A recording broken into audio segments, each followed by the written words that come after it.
Hello, fellow homebrewers. JP here, and I want to introduce to you the brand new Brew-Built X1 Conical Series available at More Beer. More Beer sells the highest standard in homebrewing equipment, and the Brew-Built Conicals are just that. They're made from mirror-polished 304 stainless steel, and they come with loads of features that you and I have been looking for. They have a full 2-inch bottom dump valve, which will eliminate your clogging issues, while the sturdy base includes 4 reinforced legs, just like those big Pro tanks do. More Beer also carries the Brew-Built line of options and add-ons like casters, pressure kits, and even external glycol chillers. So you can find out more about the new Brew-Built X1 Conical Unitanks by going over to morebeer.com for detailed videos on the entire line of Brew-Built Conicals. You can trust Brew-Built with your next fermentation, and you can trust More Beer to find the right conical for you. Brew-Built at morebeer.com.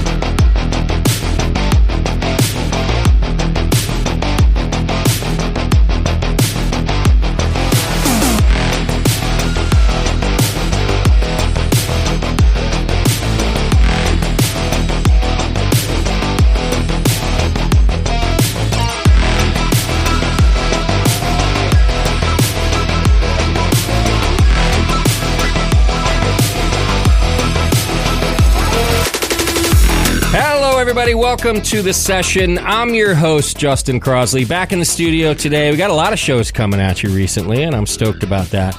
Today's no different. I have Oak Park Brewing in the studio with me. We're going to meet them in just a second. I've already had some of their beer. It's fantastic, so I'm looking forward to this show. I want to thank our sponsor, More Beer. You can go to morebeer.com right now and check them out. They've been our sponsor since day 0. You know that. They're still here. So go to morebeer.com, check them out. Check out their YouTube channel, too. They give away a bunch of stuff on there. I think they're still doing Free Beer Friday. All kinds of good things happening over at More Beer. So thank them for supporting this show. I thank them every time I see them. Thanks to all of our other sponsors as well. Williams Brewing, 21st Amendment, Beersmith, you name it, they're here, and we're here because of them, so we want to thank them. All right, without further ado, let's meet our guests today. We've got Raj Little and Jeff Scott from Oak Park Brewing. Welcome to the studio, guys. What's up? Hey, what's up? All the way from Sacramento, California. I'm glad you guys made the trip down. It's not too far, but Bay Area traffic can be horrendous, so I still appreciate it.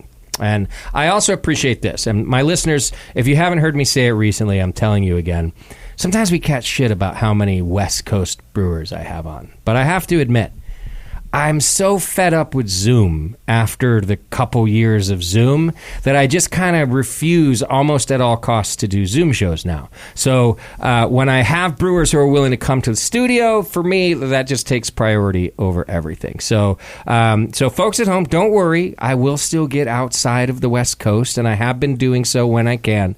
In fact, we just had a brewer from Vancouver who flew down just to do the show, which I thought was pretty cool. So thank you for being in the studio and allowing me to not have to Zoom show anymore.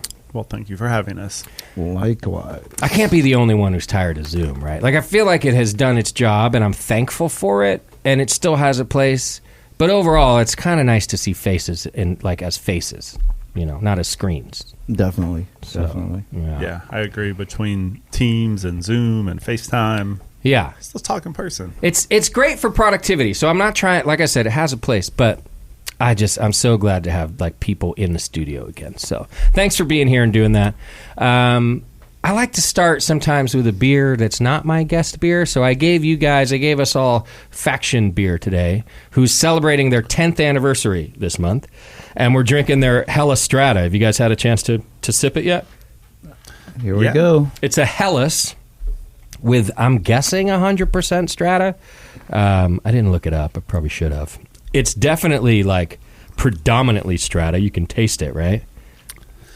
Yes, it is pretty heavy on the Strata. Yeah. It's tasty. Congratulations, Factions, to 10 years in the business. Yeah. That's a long time, and it's impressive. So good job, guys. They're some of my favorites, so we're actually throwing them. They're having their own anniversary party, and then we're throwing a party here, too. Because they're just great people who make great beer. They are. And I got to say, they probably have one of the best views in all tap rooms on the West Coast, at least, that I've been to. Yeah. That's what he's been telling me, so I can't wait to make a company trip. To finally make it there? Yeah, down to Faction. We got to go down to Faction. What's funny about that, too, is not only is it this amazing view, but it's most likely, I mean, never say never, but it's this amazing view that will probably never go away because it's all this weird government land, and so no one's allowed to build in front of them. So you're just looking at San Francisco from Oakland, and that will probably never go away for them. Yeah, it's like, 200 yards of asphalt, government land that's never going to change. Exactly. Yeah. It's literally a runway is their front yard, and you're not allowed to build on that old runway. So they've got a view forever. Good for them. All right. Well, we have a lot to talk about today. And as usual, I just want to start with the history of not just Oak Park, but you guys. And I know a little more about you, Raj, because I've been communicating with you through this. But I know you definitely started out as a home brewer. Yep, I'm still a home brewer. Still a home brewer, yeah. We just have a big home brewing kit at Oak Park Brewing Company, and we get lucky a lot. You know, I did see your brew house. I've seen it a couple times now. And I don't mean this as a slight, but yeah, it's a big old home brewing kit. It's kind of what it looks like. What is it, 10 barrel? 10 barrel. Okay. So big enough. But you still think of it as you can just experiment like it's homebrew. Yeah. It's small enough to where you can, be creative. Okay. And, if you slip up, it's not a bad thing. Right. You can fix it. Yeah. But how long have you been homebrewing? How many years? Man, I would say probably close to 18 years now. Okay. Yeah. So I met Jeff, in 2010, something like that. So I was home brewing. I started home brewing in 2007.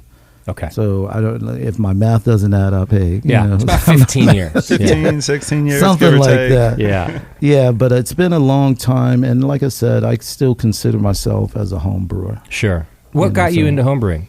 And excessive beer tab.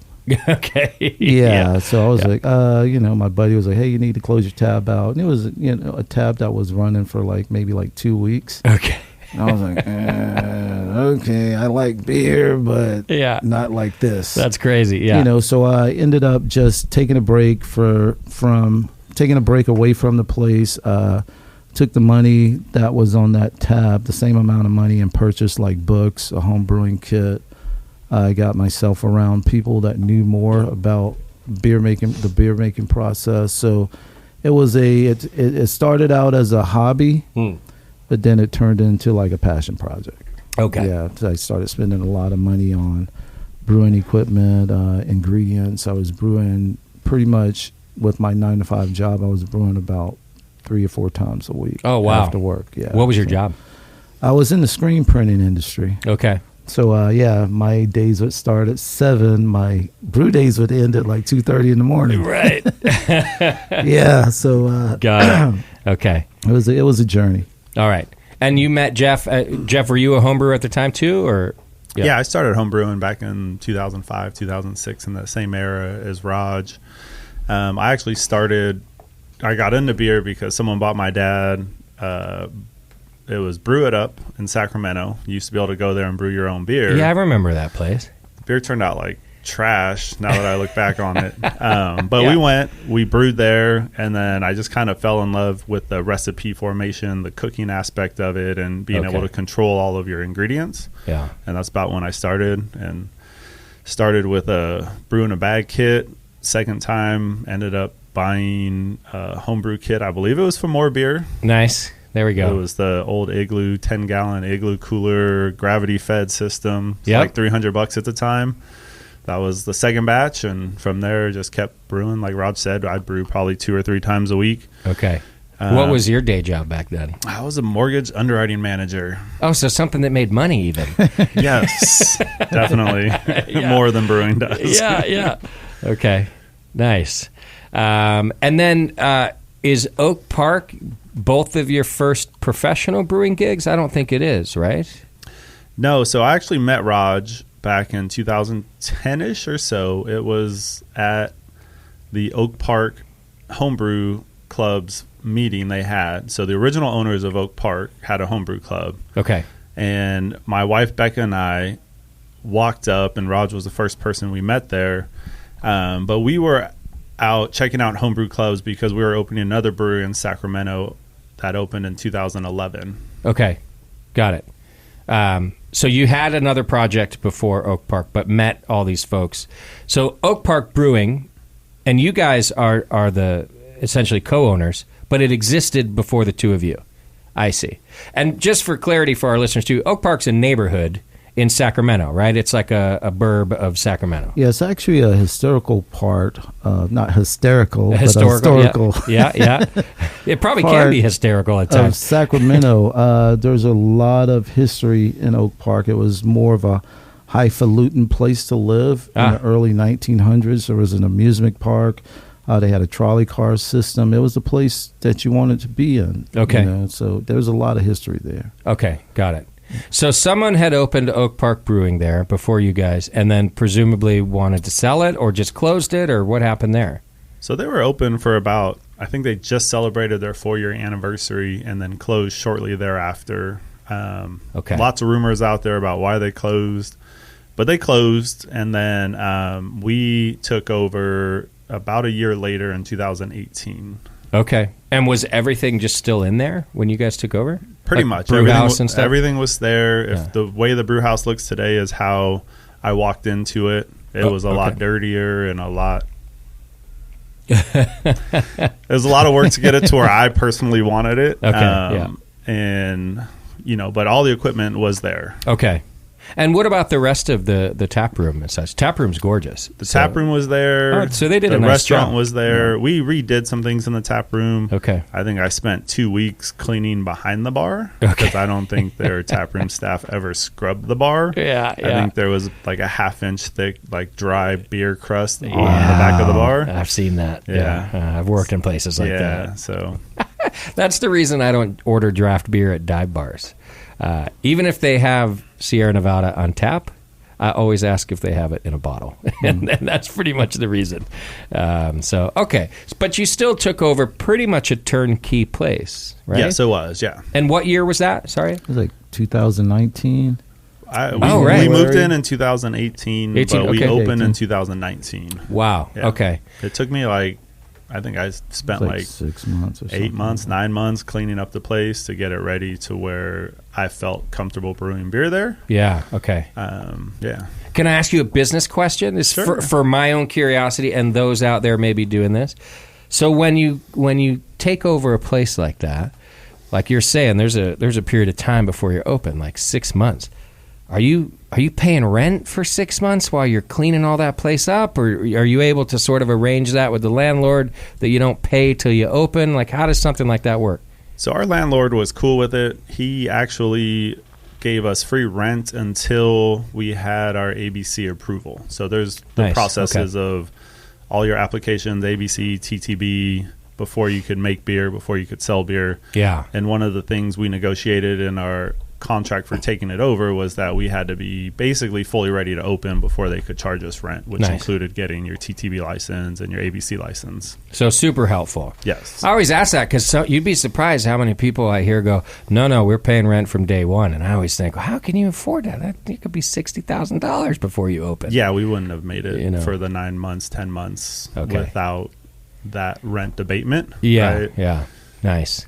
Okay, so beer starts coming out in 2019. What style? What's the first batch of beer you guys brewed? What was your first batch of beer, Mr. So Jeff? Please, the first Scott? beer that I brewed there, I got to give a shout out to Revision and Jeremy. Heck yeah. He's Love those guys. good friend, makes some incredible hoppy beer, and I love their Revision IPA, right?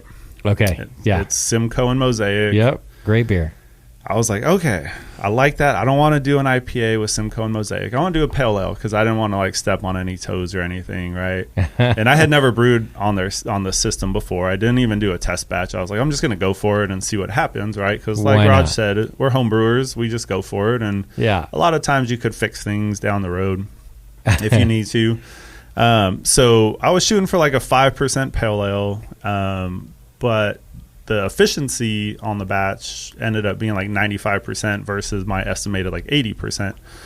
So it ended up being like a 6.5% IPA at that point in time. Yeah. And we just kind of stuck it with that and ran with it, unfortunately.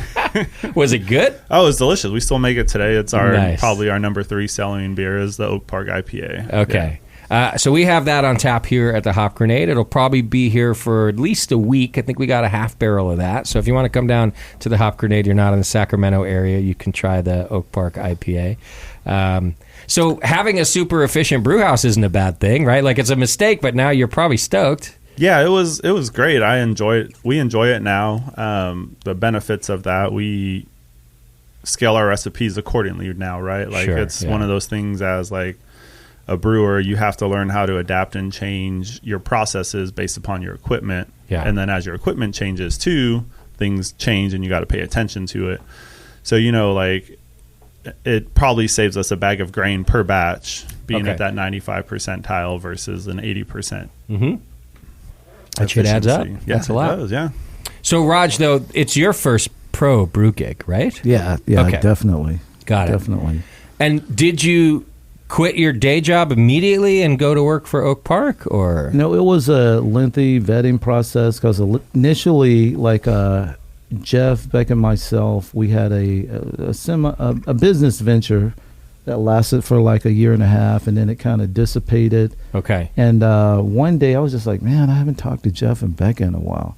He texted me the next day, hey, man, you want to meet up and grab some coffee? Nice. Yeah. Of course. I was like, yeah, let's meet up. So, we sat down, and we're friends. We're friends. So, First of course, and foremost, yeah. conversation, how's the family, blah, blah, blah. Just chopping it up, and we got into what he wanted to talk about. So he basically asked if I wanted to come on and brew at this new brewery that they were working on. So What was your answer, Raj? no, Really? Why? yeah, there's no money in it. Well, that's fact. So he spent so- a lot of time with a longtime guest of yours, Jamil. Yeah. And Jamil Yeah. schooled him on the whole production brewing lifestyle, and he was like, no. Yeah, doing no. research and having that conversation. But Can we just say that I feel like Jamil, who is very kind-hearted and very open with his advice, is also such a naysayer sometimes about things like this. Meanwhile, pretty sure he just sold his brewery for a bunch of money. So, like, I'm just saying, you got to take Jamil with a grain of salt. Now, I don't think he was leading you astray. That's not what I'm saying. But I'm just saying he's so hardcore about what can be the bad things. They probably forgot to tell you could do great. well, not even that. It was like this. So just by chance, me and my friend, we stopped by Heretic. I think it was on July 4th. Okay. It was like a random, we were coming from somewhere. And we were like, hey, let's go by Heretic, check it out. And Jamil just happened to be there. I've never seen him in person. Okay, yeah. I've met his wife many times. And I was like, I got to say something. Right, nice. Yeah, so I'm thinking of an icebreaker. So I've never been a porter fan. Okay. But I had 2 samples of the porters that they had on tap. Yeah. And I was like, man, these are good. I was never a porter fan. I was like, okay, this is my icebreaker. Right. So I was like, I'm going to go say something. He's sitting down taking a break. So I was like, hey, Jamil, I'm so-and-so, blah, blah, blah. It's like, I listen to you guys on the Brewing Network, and Nice. I'm really impressed with your porter styles. I'm not a porter fan, and my friend like pretty much vouched for it. Yeah, he's never liked porters. Yeah. But I was like, if all porters tasted like these 2 porters, I would be a porter fan. Right. So that was the icebreaker. So we're talking about beer, and he started going into personal stuff. Man, my back. And Yeah, that's I was Jamil. like, Yeah. it was like, and I was just like, oh my God, he's sharing personal stuff. So we had an opportunity to talk to him for about an hour and a half. Wow. So with that being said, Yeah. He talked to you out of being a brewer. No, he didn't. He gave me a perspective. Okay, all right. So I was just like, when Jeff vetted me, I was just like, man, I've already taken 4 steps back. I can't do it again. Yeah. But just to move forward in the vetting process, I think, and this is a funny story on the vetting process. So Jeff ended up This is after the fact. So Well, wait, so you left this coffee meeting with a no, Jeff, like that, or I left with a, let me know where you're at. Yeah, And then we can figure it out from in there. a couple months Okay, down the all road. right. A couple months down the road. Yeah, Because yeah. this was probably pretty close to when we first got the keys to the building. So I Okay. was pre-planning where we're going here, right, with the other ownership. And so I wanted to start that ball rolling so we could make sure we get there at some point in the very near future once we open. okay. So, after the fact, I ended up getting a phone call from one of the business partners, and I was like, somebody's playing a joke on me. Why would this person be calling me? Yeah. And then his text came through, hey, so-and-so is going to call. And I was like, okay, it's legit. Right, right. So long story short, it was like we went through a vetting process.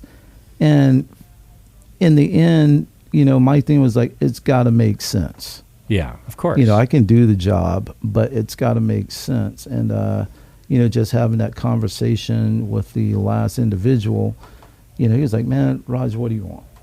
Okay. You And know, do you and I have, go- just so I can paint the picture, you have a family at this point? You got So- like mouths to feed? Yeah. Okay, yeah. So co-parenting, and it was something that was on my mind. Yeah, but okay. nothing too crazy.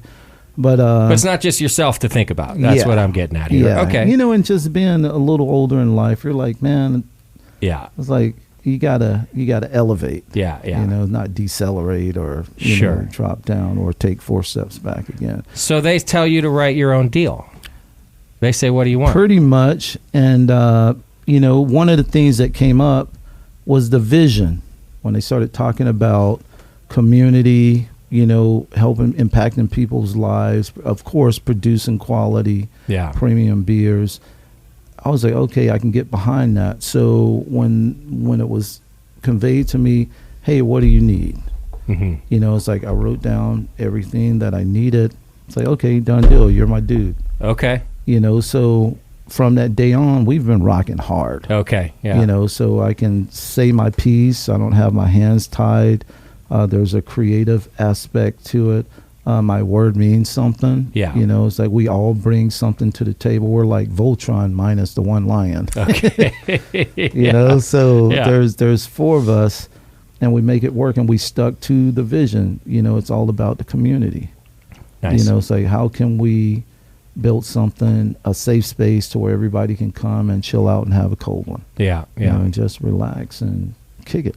And that's what I saw when I met you guys. That's why. So I invited you on because of the beer too. Don't get me wrong. But you had such a cool event during the California Craft Brewers Conference at your place. A couple of friends of mine said, "Hey, we're going to Oak Park. You should come with us." So I did, and I jumped in right in the middle of this event that you guys were doing, and it was so community oriented, and it was so cool to hear everybody speaking there that I came up and introduced myself to you right away, Raj, because I just was like, okay, these guys kind of have something different. Because, all right, I've been doing this for a long time. And I'm going to tell you right now that like 9 out of 10 brewers come in here and talk about community, right? And I don't think they're lying, right? But they don't mean the same thing. There's a difference between like, oh, my regulars are out there. That's my community. And like and community outreach. And bring in the people that are outside the door, inside the door. And that's something that you guys do different and that not everybody does. I also think it's kind of hard to do, by the way. So I'm not even talking down on these breweries that aren't doing it. I just mean the word gets thrown around so often that it's nice to see someone who's really bringing community inside the door. And that's what I liked about you guys right off the bat. Cool. And that's, with things that are going on in the industry, I can only sum it up like this. We are who we are in and outside of the brewery. So it wasn't hard for us. Nice, yeah. We're just good people. Sure. We try to be good people, but at the end of the day, it is a business.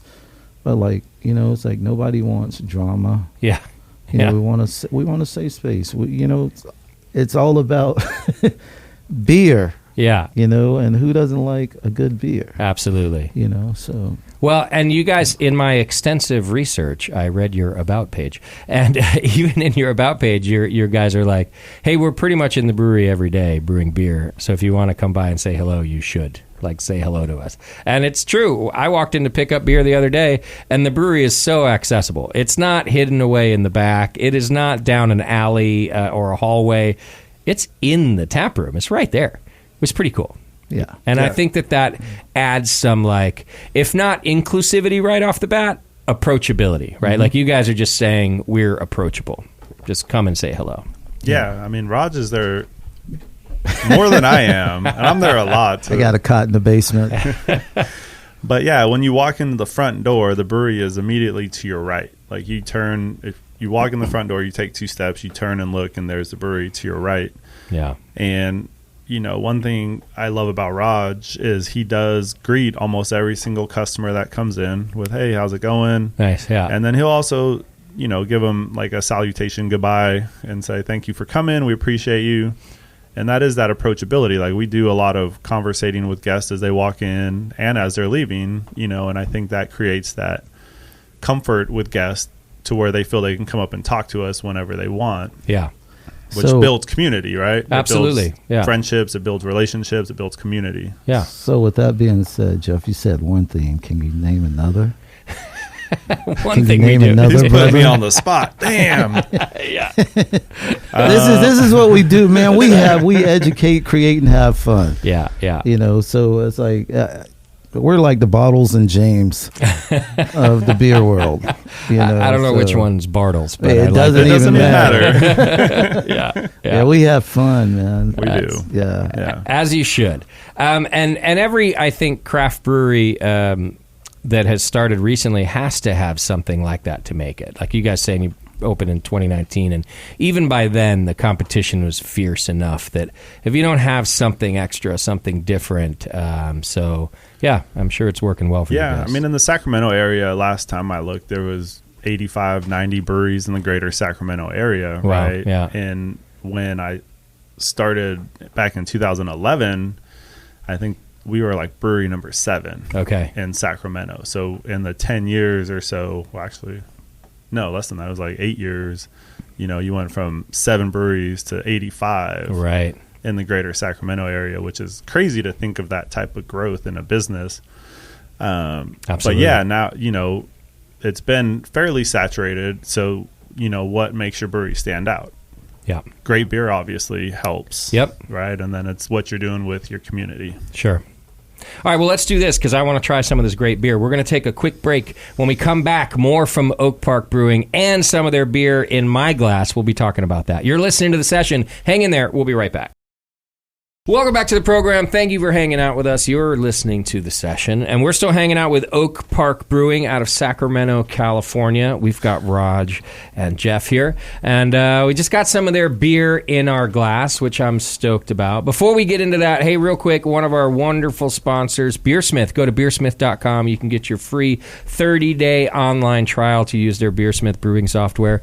Tons of the pro brewers, almost every home brewer I know uses it. Tons of the pro brewers who come in here use it. You guys use Beersmith? Yes. To this day? See, yes. I love that. You'd be surprised at how often that happens. My friend Brad over at Beersmith's a good guy. He makes a good product. Check it out. Go to beersmith.com. All right. What's the beer I have? Let me say it again. What's the delicious beer that I have in my glass right now? So this is the People's Lager. Okay. So we started brewing this beer in 2019, the latter part of 2019, going into 2020. Okay. It's basically, I know a little bit about this brand. I know nothing about the beer, so I'm going to take a couple guesses after tasting it. It's like a pre-prohibition lager, right? So like more full body, less or no rice? No rice. No rice. Yeah, okay. Flaked corn. Flaked corn, all right. Yes. But I wouldn't call it, it's not like corny, right? Not like a, right? But it's a nice full body like American lager. All right, so with that, we'll dive more into the beer too. Do you want to talk about the brand, People's Beer? Yeah, we can talk about the brand. So for those of you who don't know, so this is the People's Lager. This was part of the People's Brewing Company brand from the late 1800s to up until now. But okay, the way that we came in contact with the People's Lager in 2020, early 2020, we wanted to reach out to the Mack family. They were the last owners of the People's Brewing Company before it was torn down. Okay. So we wanted Which was to like reach the 70s? 1974. When it got torn down, basically? Yeah, they bought it in 1970. Okay. Yeah, so we had like a meeting or something one day, and somebody was like, let's do a collaboration with, the Mack family.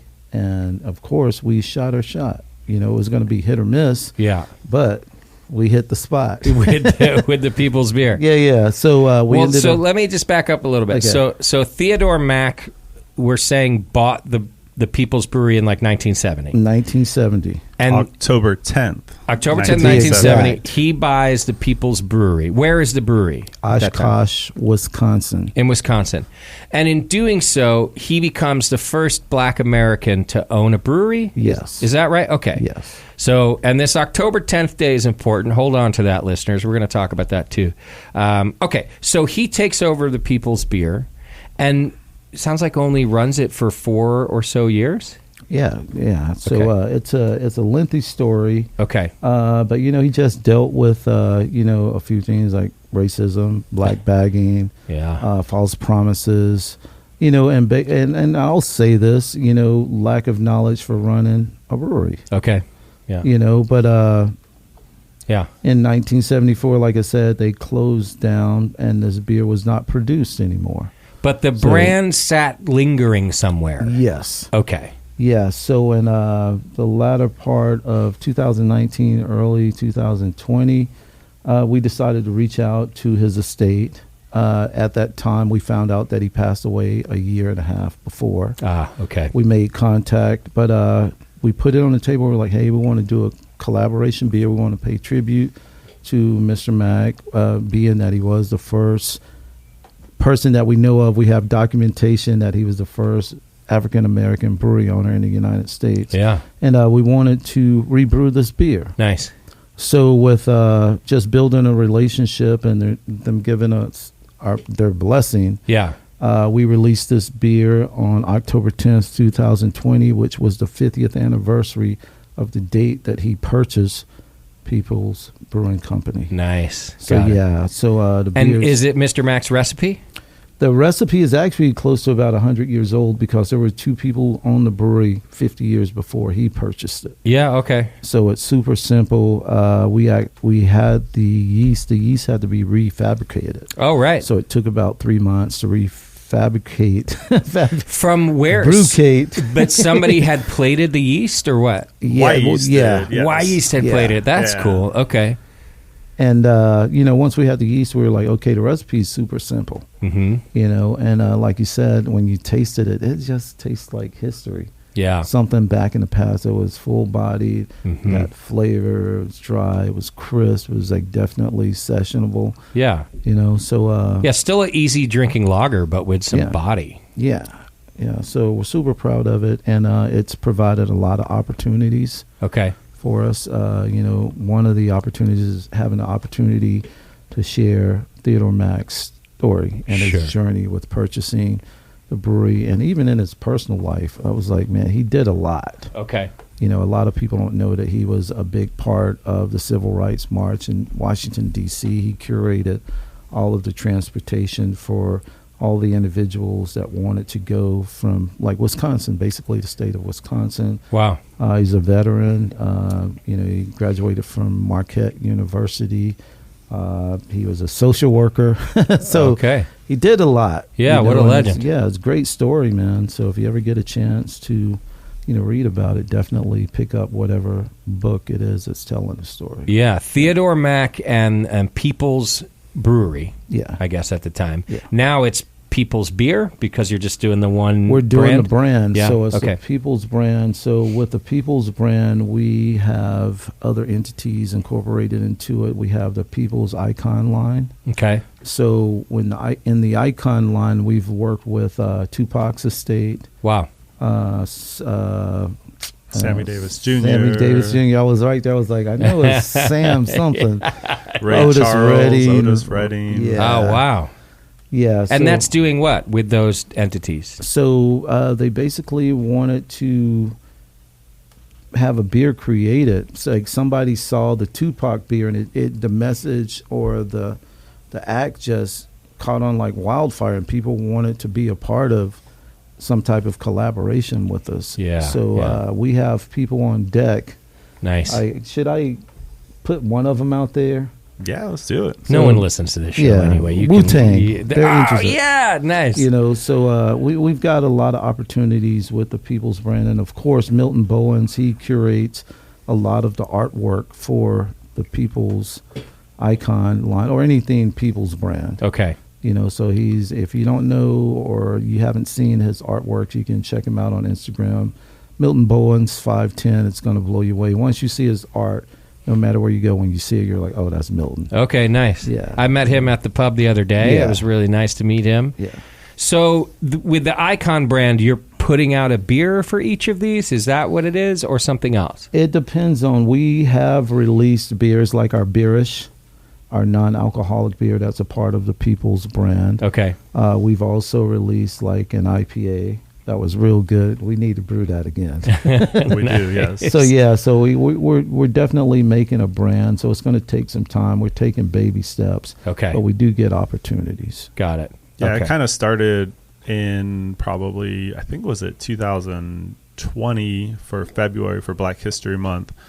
We ended up partnering with 3 other Black-owned breweries in Northern California, and we put some pretty impactful activists on the can label, and that kind of started it all. People saw that, and then they were like, how do I get my picture on there, or how do I get, my story on there and tell my story? And, it just kind of snowballed from that first Black History Month collaboration that we did. Okay. So I hope you don't mind me saying this, but it's a compliment. It doesn't seem to me like you guys can produce enough beer for that sort of excitement level and a movement happening. Is this all coming out of the brewery, out of the pub? Pretty much. There's some opportunities on the table, so hopefully we can lock them in. To expand a little bit. Yeah. But right now, all of those cans, whatever it be, the People's can I'm looking at right now, that's coming out of the brew pub right Yes. there. Okay. Yes. So you guys are pushing out a lot of beer out of that 10-barrel system. Yeah. No wonder you're there every day, Raj. Yeah. Right. You gotta get it done. We could put more. We can't really put more tanks in without. I mean, if you've seen our brewery, it's pretty small, and there's not a lot of room to grow. Right. So the next step is going to take a fairly hefty decision to make financially on where to go. Right. Do we fill the side lot up with tanks? Do we build a new brewery somewhere? Right. Do we buy another brewery?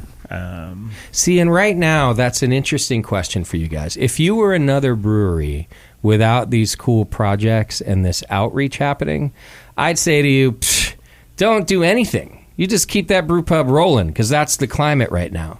But you guys have a different thing happening, and I feel like the opportunity to push more out there is maybe, I don't want to just say more lucrative, although that's certain, you got to make money too. Maybe the right word is more important, to be able to put more of it out there. So you guys have a different decision than most brewery owners right now. Most brewery owners would just be looking at the numbers, and the numbers would say stay inside that brew pub, right? Like, because growth right now is a little hard to come by. But with these opportunities for you guys, you might have to take a different angle at that. Yeah, I think a lot of it is about the message and the meaning behind the beers that we do and the collaborations that we do. Yeah. And spreading that word, more so than bottom line of making dollars. But you don't want to make the wrong, that's the other thing. Sometimes people take on too much overhead, and then you've crushed yourself too. So yes, I don't envy your position, but it's exciting at the same time. It's an exciting problem to have, that you guys have all these opportunities for beers and collaborations like that. That's pretty cool. Do you have a canning line? No, we use the can van still. Yeah, the can van still. They rock it for us. Yes. Oh, they're and we great. will be seeing them tomorrow morning at 7 a.m. Bright and early tomorrow morning. Yeah. How many barrels do you guys can at once when you guys do that? Or I guess you go by cases at that point, don't you? So we can twice a month basically, and we do about 100 cases a canning run. Okay. So it's about 10 barrels per canning run. Usually we divide it between 2 or 3 styles that we have available at that time. I would think that the People's beer is popular enough that it takes up a canning run every time, or at least part of it. We can it at least once a month. Yeah. Yeah. Okay. And we usually do about 50 to 75 cases of it every month. Okay.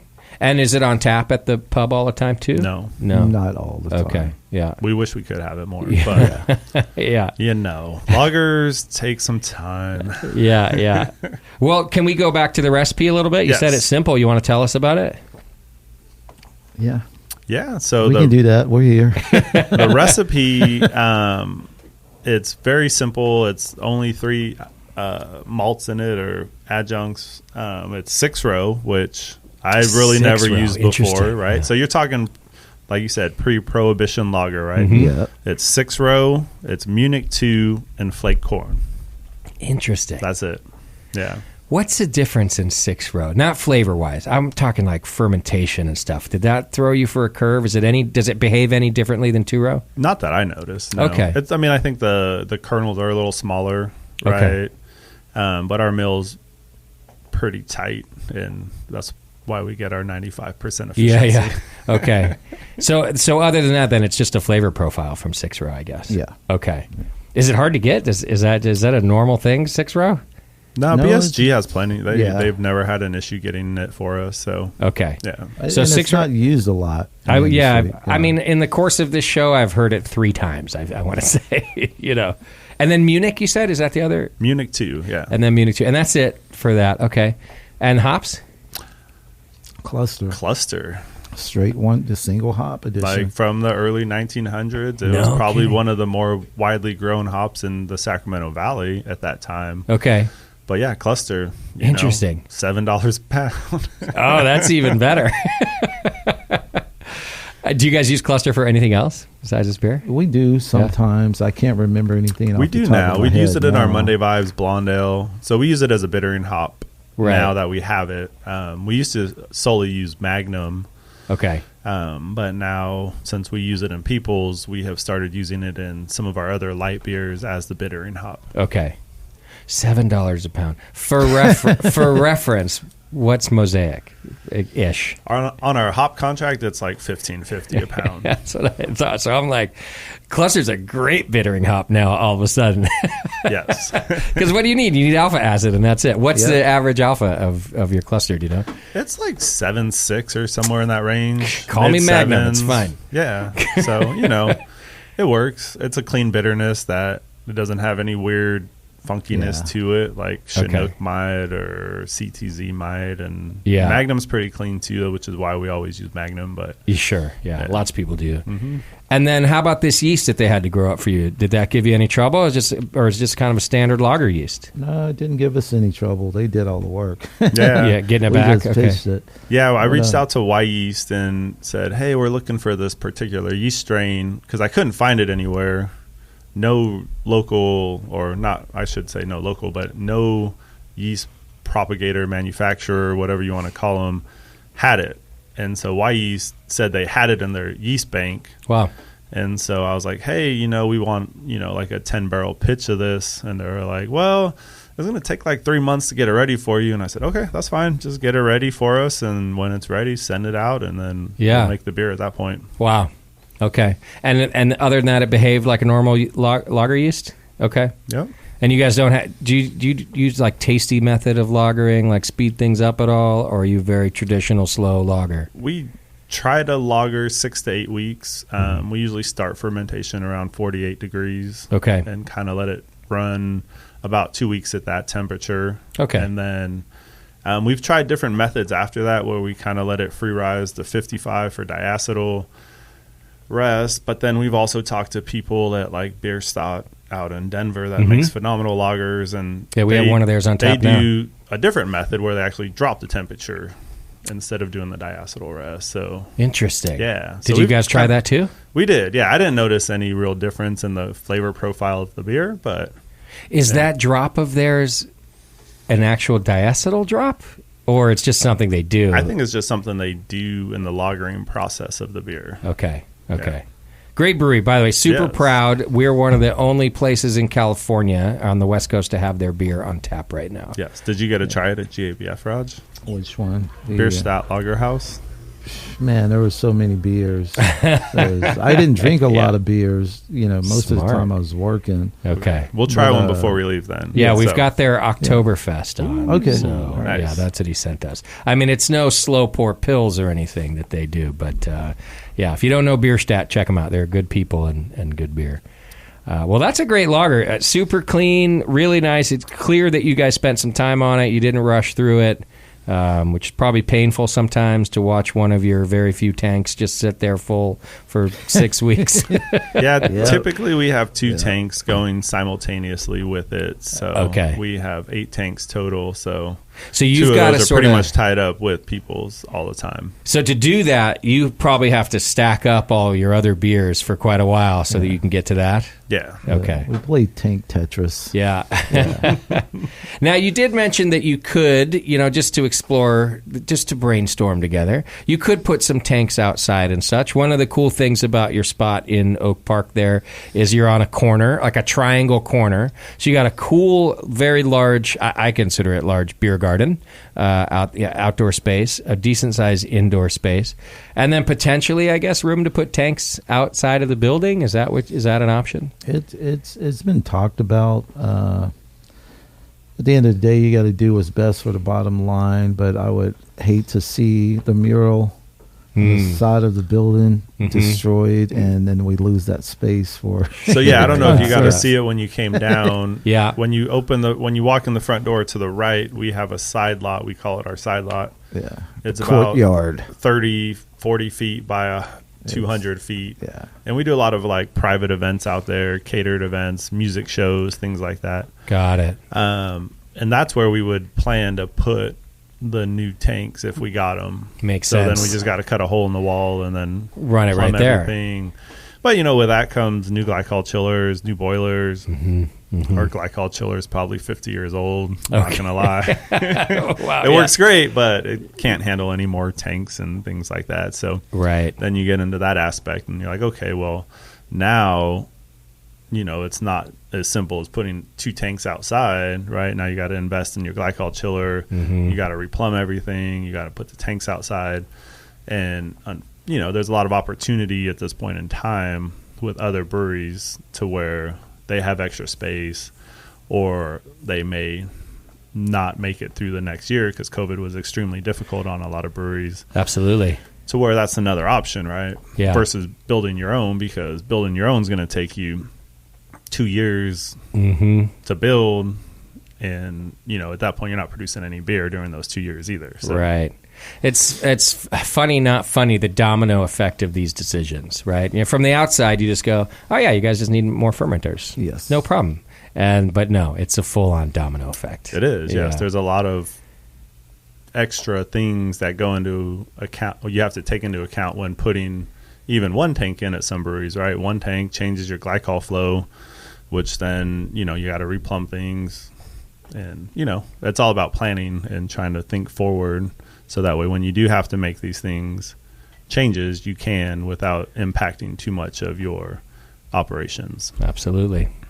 All right. How about we do this? Because I want some more of your beer. We're going to take another quick break. When we come back, more from Oak Park Brewing. We've got a lot of beer to try and more to talk about.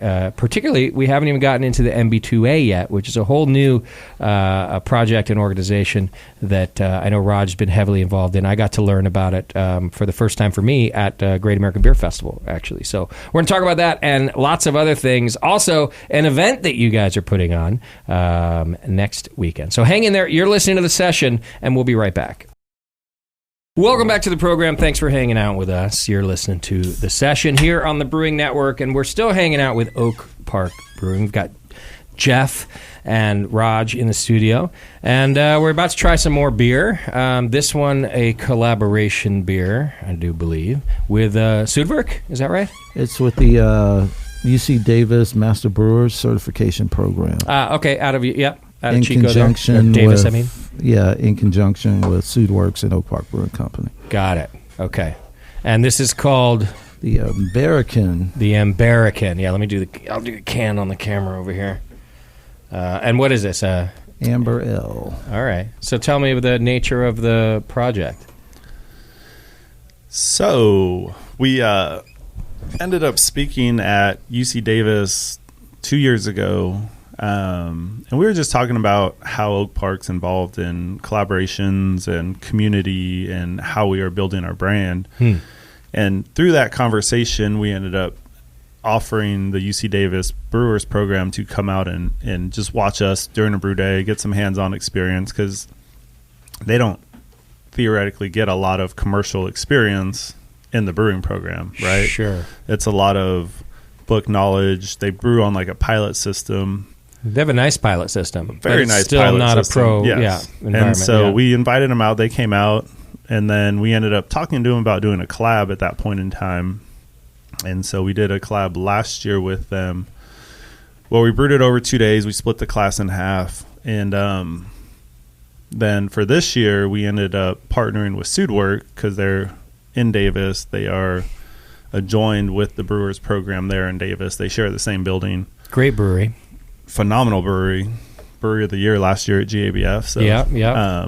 And so this year we ended up splitting the class in half. Okay. And saying one day at Sudwork, half of you guys go to Sudwork, half of you guys come to Oak Park. Nice. We're going to brew the same base style beer, and just see how they differ between Davis water profile and their system and Oak Park water and our system. Sounds like a competition to me. It was. If I'm in that class, I'm like, oh, I'm on team. I'm team. Oh yeah, Sudwork. Raj hyped it up. He got our team chanting for Nice. Oak Park. And, Yeah. That's what I would our do. Our team bought into it, and it was a lot of fun. The beers turned out both very delicious, but different because they dry hopped their beer, and we didn't end up dry hopping our beer. So I'm drinking yours. Yes. It's absolutely delicious.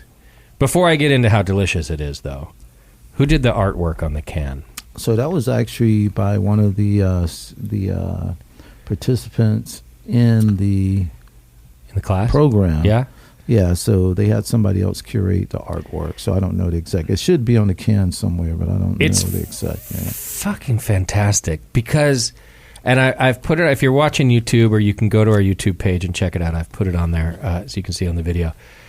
The bear just has this look, this I know something look, and he's probably a little drunk, but you're not sure about it. He's got a beer in his hand. He does have a beer in his hand. He's got a smile on his face. He's maybe is about to eat you, or maybe wants to share a beer with you. It's just great art. It's cool. Yeah, and I think it embraces what goes on in Davis. A lot of people ride bikes. Yep, it's got that. In Davis. And the hops in there. A lot of the participants in the program, they're from all around the world. Yeah. So just to get a chance to work with the students or the scholars. I think most of our class was from Anheuser-Busch InBev in Brazil. They paid to have 10 or 12 of their employees come up and take the program at UC Davis. So. Yeah. I've heard that that's kind of a common thing for Anheuser-Busch around the world, like you said, to come there. So, well, that's cool, though, to get a little diverse crew like that and different beer knowledge. Mm-hmm. So, okay, Amber Ale. Not my style. We get people coming to Hop Grenade still asking for amber ales, like one every 3 weeks. I'd carry this amber ale. This is fantastic. This to me, it's a bit more. It's kind of like Tasty's brown ale, right? Like he put a little twist on it, where it got a little hoppier, got a little different. It's a little new age, and that's how I interpret this beer. It's not a brown ale, but I mean like new age amber ale. Yeah. So I definitely like reds and browns. Those are some of my go-tos, and. When they decided to brew an amber, we had a lengthy conversation on the recipe and what you guys want to do, because we were like, we're going to do whatever you guys want us to do. Okay. But they were open to our input and feedback. Good. Yeah. So when they were like, well, it needs to be a little, like they on their palate system, their beer came in a lot darker. Okay. So the SRM, they're like, it's got to be this. They wanted it like that, or they wanted it lighter? They wanted it to be a little lighter. So we were like, yeah. But we got caught up on one thing, and I was just like, dude, it's like, I was like, don't worry about that. We got that. The class, you mean, gets caught up on? Yeah. No, but it was one of those things. We were talking about the beer, but we were like, we'll make that happen. Okay. But they were like, no, we got to do that. You're like, we got you guys. Okay, yeah. But and that's the beautiful part about doing a collaboration, it's a true collaboration if everybody has their input and the final product comes out the way that everybody wants it to turn out. Sure. So, but this is one of the best ambers I've had in so long. Little slight toffee to it, but it's not like a cloying sweet toffee. It's just back there. It's almost like you had a little coffee this morning. It's like way back there. I think really dry and crisp at the same time. So you're getting some amber sweetness in there without it hanging around. I would say it's hoppy, but it's not bitter. I think I'm just getting hop character kind of on top of that toffee, which makes it a little brighter. Like the hop character is bright, whereas the toffee's like, okay, I got a little coffee toffee. It's delicious. Yeah. What are the hops in it? I don't remember. Oh, no, well. Do you remember? I mean, was it Cascade? I was going to say, they're like Cascade or hops. Centennial, one of the two. We stuck with the C's. That's what it tastes like. We wanted, to like one of the things we stressed, we're like, okay, if you're dry hopping it, it's not too style. So we wanted to keep it to a traditional, like, amber ale. So I think it was Cascade, now that you mention it, and maybe like Centennial. Yeah. Okay. And one other hop. Okay. So, but, as far as like dry hopping, we were like, let's brew it to style so we know what it tastes like. And what about the malt? How did you get that body and flavor without it being sweet? So they curated the recipe. I can't remember. It's been a while, so everything's starting to run together. I can't remember exactly the recipe, but they created the recipe amongst the full class. Yeah. And it was the same base recipe at for both facilities. Okay. Yeah. So, that's delicious. So it was interesting to taste them side by side. Did you guys use the same yeast in each brewery? We did. We actually provided Sudwork with our Cal Ale yeast because they don't use it very often there. How dare they? Hey. Yeah. This is a really delicious amber. Like I said, I think the best one I've had in a long time. Thank you. It's like old school, new school. I don't know how else to describe it because it's old school in the way that it tastes exactly like an amber should, but without all the sweetness. I don't know. Yeah. I feel like we do get, with our higher efficiency, and we typically mash drier, so I think our beers tend to finish out drier. We still are able to get malt character out of it. Okay. But they tend to dry out more so than we would expect them to. Yeah. Okay. All right. Can I ask you another Sudwork question? Of course. I think you know what I'm going to ask. The People's Lager. Ooh. Don't they have People's Pills or something? Yeah, it's a great beer. Do you mind me? Beer. I should have asked you off air if I'm allowed to ask this question. Not only is it a fantastic beer, it's won gold. Like, I don't think it won this year it won 2 years in a row or something. I absolutely love that beer. And I only just thought of this yesterday because I was thinking about you guys coming here. And we don't have to stay on this if you don't want to. But I was thinking about you guys coming here. And then I had also mentioned Sudwork to someone who works here. And they were like, wait, the People's Beer. Didn't you just bring in People's Beer from Oak Park? And I hadn't put two and two together like that. Is there any issue there? You guys just figured that stuff out? No. Trent and I go back probably 10 years at this point in time. Yeah. He's a phenomenal owner, great person, He's good great. friend of mine. Yeah. And, we just had conversations about it. Okay. We talked about it, and we're cool with everyone kind of running their own thing, doing their own thing with it, and theirs is different than our brand. And they definitely look different on the shelf. Yeah. It's only one little brand of theirs, although it's their a big most brand successful of theirs. beer. But, yeah. But, no, we both have just kind of talked about it. And okay, good. And have come to like a mutual agreement that we both can do what we need to with our brands, and we're not going to step on anyone's toes or have any issues with it. And, that's kind of the bigger picture of the brewing industry, right? It's a lot of collaboration, it's a lot of relationships, and it's a lot of people working together to make things happen. So good. I'm glad to hear that. And I didn't expect a different answer, but also even in the brewing industry, people are nice until it comes to their brand. And I'm that way about my hop grenade too, by the way. Although even then I'm nice when I tell you to stop using it. But just whenever it gets to brands, it can be strange. All right. It can, and it happens. But every now and then. Yes. Yeah. Well, that's a delicious beer. So thanks for sharing that. All right. I wanted to talk about the NB2A, and of course, I've been using the acronym, the acronym, the entire show. So there's a whole host of people who have no idea what I'm talking about. Do you want to help us understand what that is? Yeah. So the NB2A stands for the National Black Brewers Association. Okay.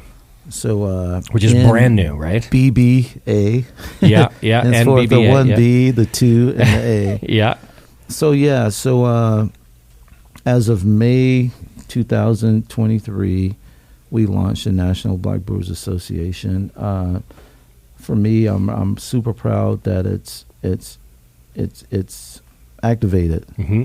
Now it's something that I was talking about way before I started commercial brewing. It's like on my trek to look for black brewery owners, black brewers.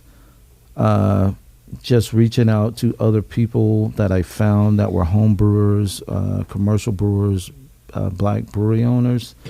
We were always like, man, we need to do something to come together, pull everybody together. Sure. So we can work as a team to accomplish, like business ownership, bring in people of color into the industry, educating people on beers, creating resources, started talking about equity and diversity, inclusion, so it was a conversation that it's been had like over the years, even before me. Okay. People have tried to set things up and it just didn't work, and just so happened this time it's taken off. Got it.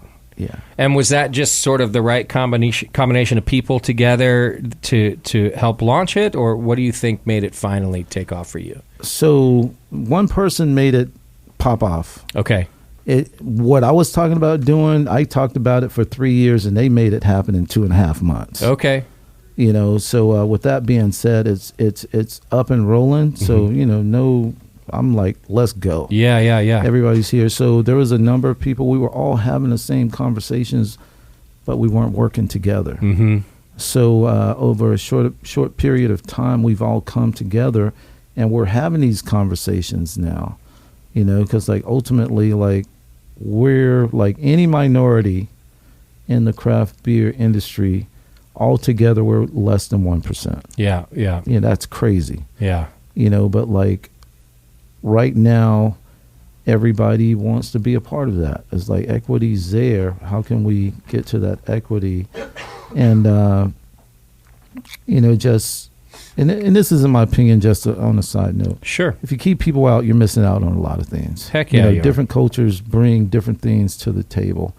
And with the National Black Brewers Association, even though we're black for it, we're inclusive. Mm-hmm. So it's like we're willing to work with any and everybody that needs help. Yeah. So it's something new. We're building. I'm super excited for the next 2 or 3 years to come, because we're actually going to be doing the work. Not saying that they're not doing work now, but it is. Yeah. They're like an infant right now. Sure. So in the next year and a half, 2 years, we should be taking those. We should be getting our Frankenstein steps on, trying to get our legs to where they need to be. Well, it sounds to me, you were saying how stuff that you've been talking about for 3 years, and then it kind of got pushed forward in 2 months. What is the I'm going to mess up the slogan, but like perfection is the enemy of progress, right? And I'm guilty of this in so many things where, like, I think sometimes even though everyone's around working on it, if it's not just right, well, we didn't do this yet, well, we didn't do that yet, so let's not start it, right? And sometimes you got to just start. You just got to hit the ground and go for it. And you can fix it all later, right? And so it sounds to me like it finally got going, and now you're like, all right, we'll see what happens, because it's just a few months old, and there's a lot to work out. But I will tell you, my introduction to the MB2A at the GABF was awesome and so positive. And the message was very similar, if not the same, that you just gave me, which was, hey, everybody's invited. I started this organization because it was needed, but now everybody's invited. And that was a message I got like loud and clear. I thought that was pretty cool. Yeah, it's, even in a short amount of time, we've accomplished a lot. Nice. Yeah. As of August 2023, 23, there was a second version of the Black is Beautiful campaign launched, which MB2A helped make that happen. Yeah. And a portion of the proceeds are going to go back to the National Black Brewers Association. Great. Also in that same month, we were able to pass Black Brewers Day in California, I think in New York, Louisiana, and a few other states. And, I didn't see that coming, but it happened. And I'm glad that it's happened. So it's synonymous that that date falls on October 10th. There it is. All right. Yeah, the day that Theodore Mack purchased or opened the doors to the People's Brewing Company. Yeah.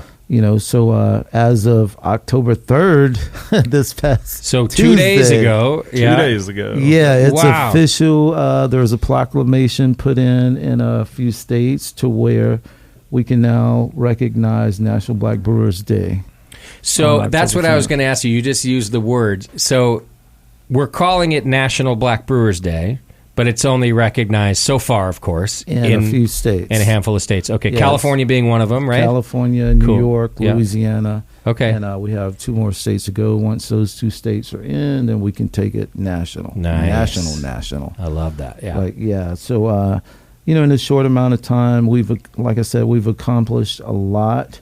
The board members I call them the all-star, the all-star team. Marcus Baskerville, he's of Weathered board Souls member. in Texas there. He started the Black is Beautiful campaign. He was assisted by the Brewers Association, which they're a part of the National Black Brewers Association. They're kind of being a mentor, like a supporter. Great. Behind the scenes, we got Celeste Beatty, Holland Brewing Company South, out of Rocky Mount, North Carolina. You got Garrett Oliver, Yeah. the icon from If Garrett's Brooklyn. not on there, there's a problem. Yeah, he's been doing this for so long. There's some heavy hitters on the board. Nice. So we're just looking to move forward and put some work in. Yeah. What that work looks like right now, I will probably find out tomorrow. So there's an opportunity to be on the board, but I will be recognized as an advisory board member. So you guys have a meeting tomorrow where that's happening. So we have a conference call tomorrow with all of the advisory board members that are prospects. Okay. So yeah. And then this beer festival that you guys are doing next weekend, it's October 14th. Yes. Is that part of the NBBA too? So that's an Oak Park event. Okay. It will eventually morph into something, an entity under the MB2A blanket or umbrella, whatever you want to call it. Yeah. With that event, we're going to work in conjunction with the National Black Brewers Association, and we're also going to pay tribute to Mr. Theodore Mack. Yeah. Always, we're going to recognize the past, the present, and the future of black people in the craft beer industry. Nice. And minorities. The coolest thing about our events, they're always diverse. Okay. Yeah. So like this year we focused on minority owned, beverage vendors.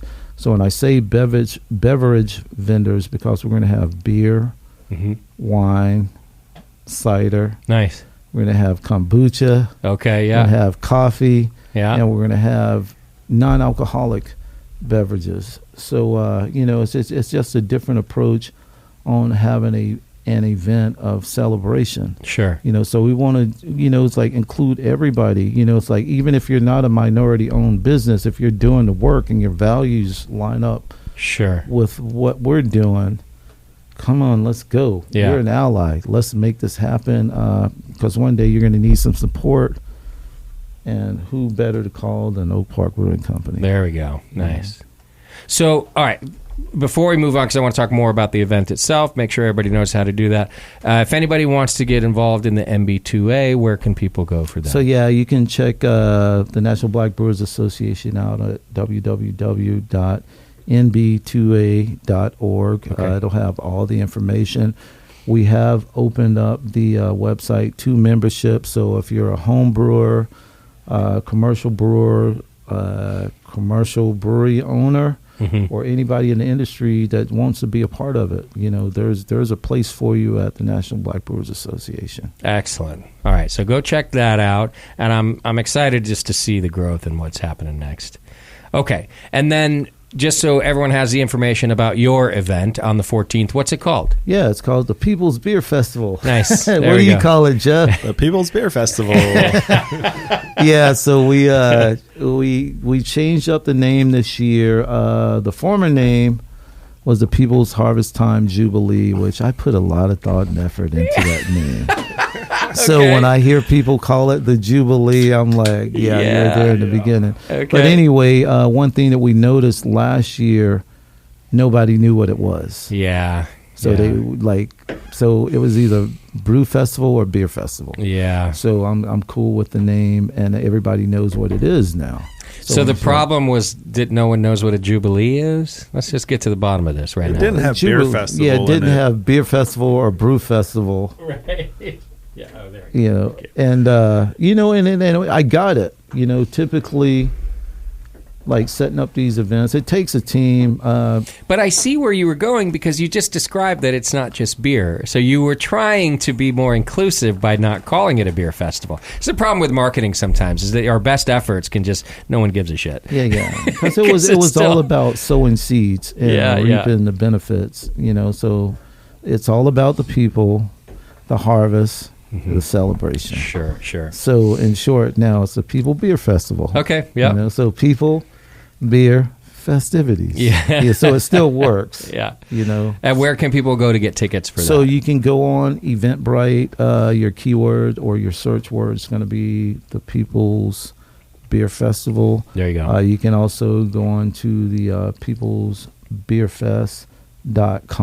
Okay. And they'll have more information on there. And this isn't just a one-day event. So we're going to have events throughout the week, starting on October 10th, which is going to be National Black Brewers Day. Yeah. What are you doing for that? We're figuring it out. Okay. We're going to do something. So we're going to keep you posted. I'm thinking about doing something on Instagram, just reaching out to a bunch of people throughout the United States and say, I just want them to be able to jump in for like a few seconds and say, hey, happy National Black Brewers Day from so-and-so brewing company in Wisconsin or Florida or, Massachusetts or whatever. Yeah. And it's, just a couple seconds. We did a flash mob a year and a half ago, and it was cool. Okay. Because people were just jumping on from everywhere across the country.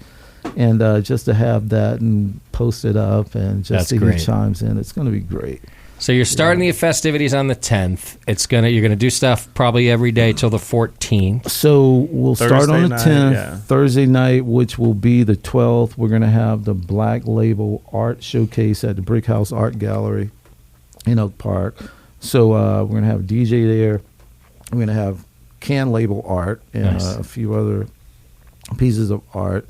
Then we're going to have a bottle share. Okay. So with that being said, there's going to be a few board members in town for all of these events. It gives you a chance to come out and meet possibly Garrett Oliver, Celeste, Marcus Baskerville, John Renthorpe from Cajun Fire. It's a lot of people. Yeah. It's a lot of people. Yeah. On Friday, there's going to be a Black Film Festival. This is going to be dope. So they're going to be showcasing film festivals for the 50th anniversary of hip-hop and also showcasing films from the beer world. So you got the new Black is Beautiful film, which focuses on Marcus Baskerville and his journey with the Black is Beautiful campaign. And also they're going to be showing One Pint at a Time, which was produced by Aaron Jose. Is it Jose? It's Jose. All right, because it's spelled with an H. And I'm like, am I pronouncing it right? Right. Great guy. So he's going to be there. We're going to have Clint Lanier, the author of The Rise and Fall of People's Brewing Company. He's going to be in town for the event. Wow. Yeah, so there's a couple special guest artists that are going to show up. We're going to have Christopher Martin from Kid and Play. He's going to be in town. Wow. Cocaine from the Dog Pound. Of course, we just signed Digital Underground on to shut down our event on the 14th. On the 14th. I want to go. And just then for there that. was it Alonzo? From Alonzo NWA? from the Wrecking Crew. Or the Wrecking Crew, yeah. You know, and he's synonymous with being with the NWA. Yeah. Yeah, You yeah. know, so there's other people that are going to be in town. If you like basketball, Mr. Rob Archie's curating that. So Wow, come okay. through. You're gonna Heck yeah. gonna see some heavy hitters. Is So- there a place that, like a central place for information? Is that through the Oak Park Brewing? No, you want to website? go to the People's Beer Fest. Okay. Webpage. And Yeah, even the .com. side events will kind of be on there Everything too. Yeah, will you be could buy- even on Eventbrite. Yeah, you can you'll get see an everything. all-inclusive ticket for like $100. That gets you Okay. into like all of Everything. these events. Heck yeah. on The its after own. parties, after parties, everything. after parties, and Yeah. So can I just Yeah. park my RV at the brewery? You could, yes, or, on the side lot. Because I'm like ready to go right no, now. Justin, you come down. You're good to go. We got you. Yeah, Ready. if Look, I'm happy to pay. I just want to sleep in my RV. No, yeah, you're we got a good. whole side lot. It's Oh, gated. It's locked. You'll be all right. Amazing. you're Yeah. good, man. This So sounds you like can a- sleep in the basement like I do. I heard there's a cot Yeah, down there for yeah. us. That's perfect. Yeah. It's warm, you know. The boiler's Yeah. going. Boiler's the glycol kicking. chiller's going. That's great. I run cold. It'll be perfect. Yeah. Oh man, that sounds like a great week. That's really exciting. And just to finish Yeah. it off, so on Saturday the 14th, we have our main event. The after party is going to be at Slim and Huskies, which is right across the street. And there's going to be after party at Fixin's after the Black Film Festival.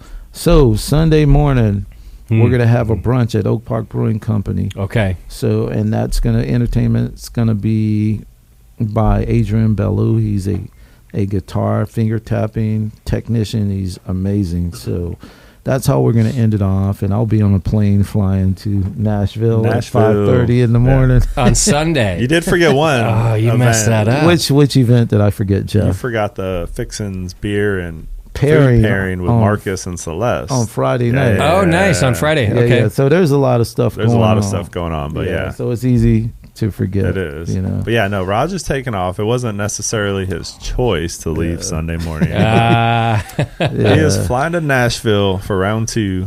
I mean, Yeah, Nashville's man. fun anyway. So you're going from one fun week to another, I He's hope? going for like one day A couple of days. Okay. in Nashville. days, But yeah. then he's going to journey on his way to do some other things. So Yeah. Okay. Yeah. I'm excited for him. Thank you, Jeff. It's Yeah, been 4 years. It's been 4 years.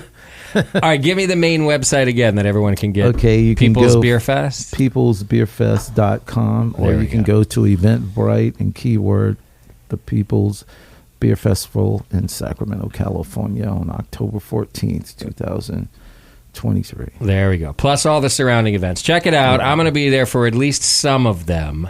I have an event here on the 14th that I'm already scheming ways I can get out of. So I'm hoping to be there with you guys. All right. We're running out of time, but I have a couple things left to do. For one, we have another beer in our glass that's delicious. So let's talk about that before we get into a get to know my guests round. Okay. If you guys are cool with that. But what's this beer? So the final beer we have today is Black History. It was our Black History Month collaboration for 2023 with Drought Season. It is an imperial stout with coconut, pecan, and cacao nibs at 9.9% alcohol. There it So, is, 9.9, which it does not taste like 9.9. It also does not overly taste like coconut, cacao, or what's the nut you just said? The Pecans. pecans. Pecan. But they're all Pecan. in there. But Yeah. not one of them like is the, oh, thanks for the coconut. Yeah. They're all pretty well balanced. I call Raj the tweaker. That's me. Not in a bad way, but I was in going a to say, very here good in Concord, way. we have different ones, I but know. tell me why. Yeah. Well, Raj has an amazing palate, and he likes to tweak a lot of our beers where we use adjuncts Okay. to get them to where they are pretty well balanced between all the flavors, right? He doesn't necessarily want one flavor to dominate everything, right? He Yeah. will tweak it until he gets it to where he thinks it's very well balanced between all of them. So And all three of these, by the way, especially coconut, Thanks, can Jeff. easily be overpowering. Yeah. they can, yes. So that's a Yeah. skill that the tweaker has some skill The right tweaker here. has some skill. Right here. This is delicious. What do we call it? Well, we changed the name though from tweaker to like Flavor Master or Flavor Mixer I or don't something know. Something like a that. little more positive. Just call me Chocolate Weirdo. That's your name for Yeah, yourself. that's going to be something. I got to use that for something. The For Chocolate something. Weirdo. Yeah. The can is cool. I just showed it up on our YouTube page if you guys want to see it. But no, this is a delicious beer. So you know how you're like, oh, I don't really like porters. I'm not a big Imperial Stout fan. Okay. This is fantastic. Cool. Yeah. Cool. Yeah, and it's, with this collaboration, we reached out to, what did we do some with the other 3 breweries? No. this We did. Yeah, they we did did. it with So we did Montclair Brewing Montclair Company, did it. Hella Coastal, and Full Circle. and Full Circle. So Okay. this was like a quadruple collaboration, and Nice. yeah, we all brewed different beers for this mix 4-pack, and But used the same base label that said beer Yeah. is Black History. yeah, because we were thinking of, we were trying to come up with something that slogan is just amazing. I'm like, Yeah. it just pops when you see it. It's just to the point. It's a great slogan. Yeah, beer is Black History. And the slogan itself stands out to me right now because it's something that Celeste said at the. So I did a panel at the Great American Beer Festival, and Celeste was on it there, and her point was how historical beer is in Black Americans' lives, and she was saying it in a way that we all agreed. She's like, "You don't know this, but." Beer is not new to Black culture, and it never has. Like, it's been around since the beginning.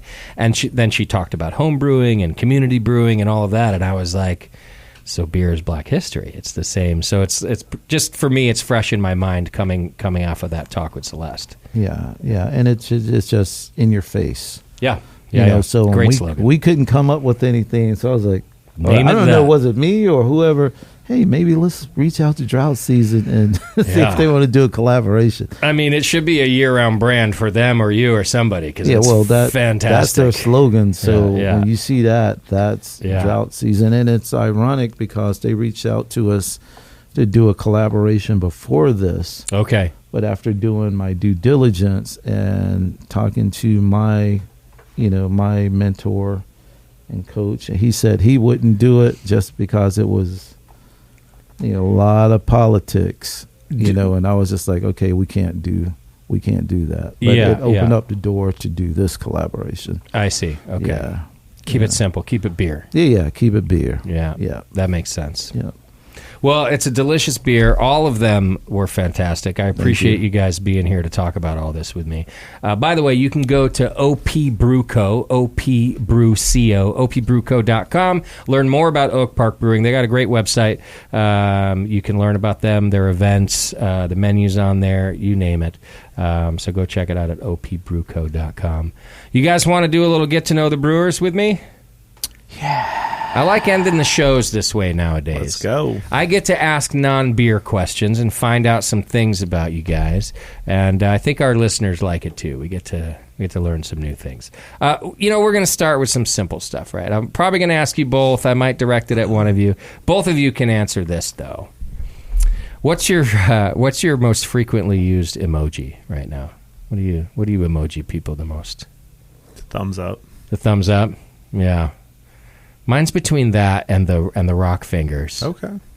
But there's a lot of thumbs up. Lots of thumbs up. It's almost embarrassing how many thumbs up I use. I used to do that in a lot of like the thank you praise. Oh, the because thank you praise. Yeah. I got to compliment our staff. There you go, I've taken yeah. over GM roles of the restaurant. So Okay, yeah. when people step up, I got to say thank you. And the thank you praise comes on there. So It's a silly question, but I like thinking about like a person's personality and how they emoji. Yeah. I think for me, the one I've been using more lately is the point finger. Yeah, that's you can say you rock or you suck. It's all context. But it's all been positive. Right? Yeah, It's all context. But no, that's been my go-to lately.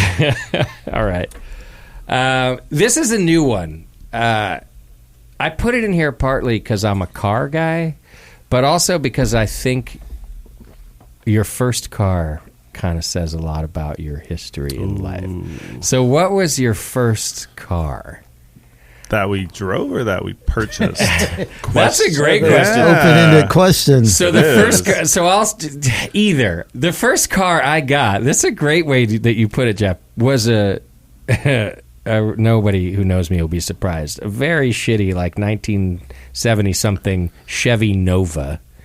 But I never drove it, so that's a good amazing point. car, though. I would take that car today with a heartbeat. This was 4 doors. It doesn't and matter. Like, Doesn't matter. yeah. So, but it was my first car, but it never hit the pavement. So that's a great clarification you made. So did somebody give it to you, or did you just... Okay. My dad brought it home with a blown up engine, and he said, you can fix this, right? And I was like, maybe? I don't know.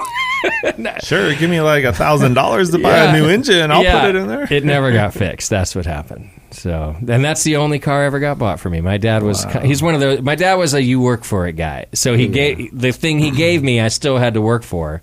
But I never built an engine before. So let me ask you a question. Yeah. Did he work for that Nova, or did somebody give it to him? Someone totally gave it to him. They did. 100%. It was given to him. Yeah. Great questions. Oh, man. Dad, you didn't work for it. Nope. You know? I wasn't smart enough to do that, Raj. I was like, I'll just take it, Dad. Thanks. What was your the body design? Was like amazing. I love that body design on that car. Yeah. What was your first car? Right? So just so happened, my first car happened to be a blue Chevette, henceforth Oak Park Brewing Company's Little Red Chevette. Oh, nice. Because I was a Prince fan. Yeah, me too. So that was my first car. But the crazy story behind that car, I had a schoolmate that eventually became a friend. His dad gifted him a 1976 Corvette. Okay. So that's the bicentennial Corvette. That's a collector's item. Yeah. You know, so he would always approach me, and we weren't friends yet. Hey, man, I heard you had a vet. You want to race for titles? I was like, no, man, you can't handle it. So my car was a Chevette. You had to shove it to start it. Yeah. You know, but I was like, no, man, you ain't ready for this. You know, but eventually we became friends, and we had laughs after that. There we go. Yeah. And yours, Jeff? The first car that I purchased was a 1967 Camaro. There we go. Which I sold literally 6 months after getting it because the frame was welded in like bore spots, and the guy that I took it to said it's not worth you putting money into. And so then I ended up buying a 2002 Chevy Silverado, which I still drive to this day. Is that right? Yep. We rode that jewel here not today, but we've taken it on many road trips. Yes, that's hardcore. 2002. Okay. So, Okay. Yeah. I like it. So a question on the car. So the guy that told you it was welded in 4 parts, what did you do with the car? I sold it to a mechanic. Not that Not guy. him. Okay. But some other mechanic who has the time and ability to fix a frame that is so messed up. It's called the mechanic special. Yes. Yeah. You still see them on Craigslist today. But I wish I kept it, though. But, hey, it is what it is. It was probably good advice. It was, yes. Yeah. This was from the guy who was going to paint it. He was like, I don't want to paint your car because it's not, you're going to waste money on it. So, all right. Since we're going back to our youth, what is a habit, good or bad? I don't care. You pick. What's a habit that you picked up from your parents that you're just like stuck with, Like I've said on here, mine's I procrastinate. I learned that from my parents. They're procrastinators. Oh, I got it. While you're thinking about it, I got it real quick. All right, Raj, go ahead. So, short story. I stopped talking to my dad for 30 years. Okay. Yeah, so, once my kids came into the world, I was looking at them one day. I was like, dang, man, I don't want them to feel the way I feel about this guy. All right. So I was like, I got to fix it. So through fixing it, I realized that was me I was talking to. I'm nothing like my mom. But my bad habit that I think that I got from my dad, his go-to, and remember we had to talk about explicit words. You knew something was going down when you heard motherfucker. Yeah. So that's like, I find myself going, oh, There you This go. one, what the? Yeah. But yeah, I think that's probably the only thing. Outside of that, I'm a free spirit. Yeah. Okay.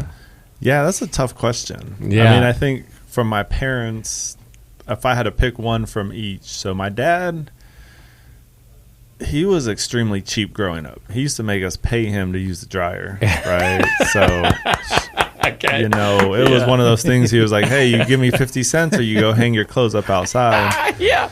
It's And a I convenience fee. appreciate the value of money that he instilled in me, right? Yeah. But at the same time, I feel like I don't want to instill that on my kids, right? Maybe not so hardcore. Not so hardcore, but Yeah. it's still that, hey, it takes a lot of work to pay the bills. It takes a lot of work to Yeah. buy you guys clothes, so don't go screw it up by running around. From my mom, I would say it was more her nurturing aspect, right? Like one of my fondest memories of her was she would just, when I couldn't sleep, she'd like scratch my back. Yeah. And I do that to my wife and all my kids when I help them fall asleep now. So, That's a good one. Yeah. All right. Hey, Jeff, did your dad ever say, what do you think, electricity grows on trees? no, but You think this is a game? Similar, right. Oh, man. All right. he did put maxes on how much I could spend on shoes. He was like, $100 for some Jordans? He's all, nope. Nope. Oh, that's my dad too. Yeah. Yeah. My mom was a little cooler about it. Yeah. Like if I could catch her on the side, I might get the Air Jordans. But if my dad was involved, no, Nope. you could forget it. We're going to Payless. Yep. Every time. He worked hard for his money, Yep. right? Oh yeah. Yeah. Yes. All right. What's your go-to karaoke song? I don't care if you karaoke or not. If I were to put you on the spot today, you got to sing something. So if I made you do it tonight, The only song I've ever karaoke'd was Queen, Bohemian Rhapsody. oh shit, you went Because for it. That's Okay. my wife's, like, one of her favorite songs. And she will sing. She's karaoke'd it many, many times in her life. Nice. And that was the Yeah. only one that I've done ever. Okay. Okay. Can you give us a little bit of that, Jeff? Mama. There it is. That's all I got. That's cool, man. It's good enough. Yeah, I'll take it. Raj? I've never done karaoke. My daughter's mom cannot sing, but she would do karaoke, and Living on a Prayer by Bon yeah. Jovi Yes. was not her But she would do it perfect anyway? selection of song, but she would have fun. That's hardcore, too. But I would say I'm a Temptations fan. Yeah. So if I was to do any karaoke song, I would probably do like Ain't Too Proud to Beg. That's a fucking great song. Yeah, I know you want to leave me, but I refuse to let you go. All right. One day we're gonna have to bring the records out because I do this to folks who like Motown. And it's this. Everyone thinks it's the Temptations until you really sit down and play the Four Tops. Now, it's a different kind of Motown, but the Four Tops, they just belt out a particular type of soul. The Temptations, it's like smooth, right? It's just everyone loves it. You can't not like the Temptations. The Four Tops come in a little earlier than them and a little harder. And anyway, one day we might have to sit down and do a Four Tops Temptations playoff. That's interesting. You ever go back and watch Motown, the 25th anniversary? So they had a battle between the Four Tops and the Temptations, and I noticed early on, like all the Four Top songs were like the same type of music. It was like the same song, but just remixed. All around the world. You take it same back. song. Yeah, no, like for real. I was you're just like, probably this right, is yeah. the same song. You're probably But right, I picked that up a few years ago. I was never a New Edition fan, but once they got older, and they started, they were young adults, blah, blah, blah. I was like, oh, man, okay, I can get these guys. Yeah. But the era of Belle Biv DeVoe, Bobby Brown, Ralph Tresvant, they all used Jimmy Jam and Terry Lewis to make that music. And if you listen to it, it's all similar. They just changed certain things. Yeah. I was like, You those are producers. You must be my age. You just named all the people I grew up with. Yeah. Okay. They were prophets, man. Hey. Smack it, flip it, rub it down. Oh no! Oh no! I was just thinking about that. Yeah. So good. That was back when also I would go to the Sam Goody and buy the single tape. Yeah. Because I couldn't afford the full album, so I'd buy the single tape. Those were the good old days. That's when music was still music. Yeah. All right. Is there a beer... So I said not brewery questions, but some of them are. A beer or a brewery that most inspired you to become a brewer? And it doesn't have to be a pro, by the way, but if there's a particular beer you drank that was like, oh man, that's it. This is my jam, and this is going to be my gig in life. For me, I'm not a brewer, but everyone on the show knows Sierra Nevada Pale Ale changed my life. I didn't even like it the first time I drank it, to be honest with you. It was bitter. But I loved it. Seven times later, I loved it. Yes. Once you got acclimated to that hoppiness on it, yeah. Right. So anyway, just throwing that one out there for me. And like I said, it could even be a beer that you tasted and were like, wow, this is super inspiring. But it's got to be back in the day. It's got to be before you had your careers. So up until college, even in college, all I drank was either malt liquor like Mickey's, St. Ides, and then in college I drank a crap load of Bud Light. Right, I don't know why I ended up on Bud Light, first Coors Light or whatever. But then I met my wife, and it was like the day after we met. She was drinking Downtown Brown. Oh yeah, and I tried it for the first time, and I was like, "Oh, that actually tastes like something good." And from then on, it's been craft beer, yeah. Okay, so that one just really changed your palate. Like this is what beer could be. Yeah, it's not just fizzy yellow water, right? There's more to it than that, right? Right. Okay. Yeah, I would have to say, and this is, I don't know if you remember this or not. So this was in my Pangea days. That's how I got into craft beer. Oh yeah, like Rob turned me on to the tap Belgian house stuff. in Sacramento. Yeah. So you remember Odonata? Oh yeah, Peter Hoey, the Saison, and Tracy. Yeah, Rick was in that too. Yeah. So they had a beer Saison that was called the Water Witch. Oh no, that was a different one. It was so effing good. Nice. And when I found out it was a seasonal and I couldn't get it, I was sore. I was hurt. Yeah. I was like, that beer was so good. But yeah, that would be it for me. That's a good one. I like it. See, I like that. That's just not something off the shelf. That's a good answer. All right, here another brewery one. Now this could be anybody. It doesn't have to be a brewer at all. It could be famous people, alive, dead. But if you could brew with somebody, like bring them into the brew house and have a day out of it. Again, could be anybody. It doesn't even have to be a brewer. Family, famous, sports. Yeah, there's a lot of people in the world. There's a lot of people in the world. Yeah. It doesn't have to be the one, a one, whatever comes to mind, I got one. You go. I'm going to think about this one for a minute. Okay, so this is funny. So as a youth, like I was probably like 5-6 years old, I realized I wanted to be a ventriloquist comedian. I love that. Now I got to scratch off a question off my list based on that answer already. Yeah. So and so I loved comedy. So if I had to bring somebody back that's passed away to brew with, I would love to bring Red Fox back. Hell yeah. Okay. And I would be like, hey, we're going to brew this beer, but every now and again, I want you to call me, you big dummy. Yeah. But he was a phenomenal comedian. He was ahead of his time. Yeah. And he didn't get his just dues until he was like later in life because he was so explicit. Yeah. In his comedy, but he was clever. Yes. Yep. Yeah. But yeah, I would love to like. Do you still have your little ventriloquist doll? No, I don't have my dummy, but I do work with a lot of dummies.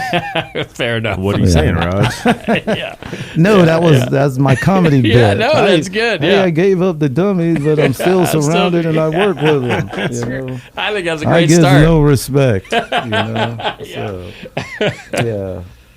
All right, you got one, Jeff? That's a tough question. I mean, I think a lot of people I've met and that I'm friends with have all come about from the brewing world, right?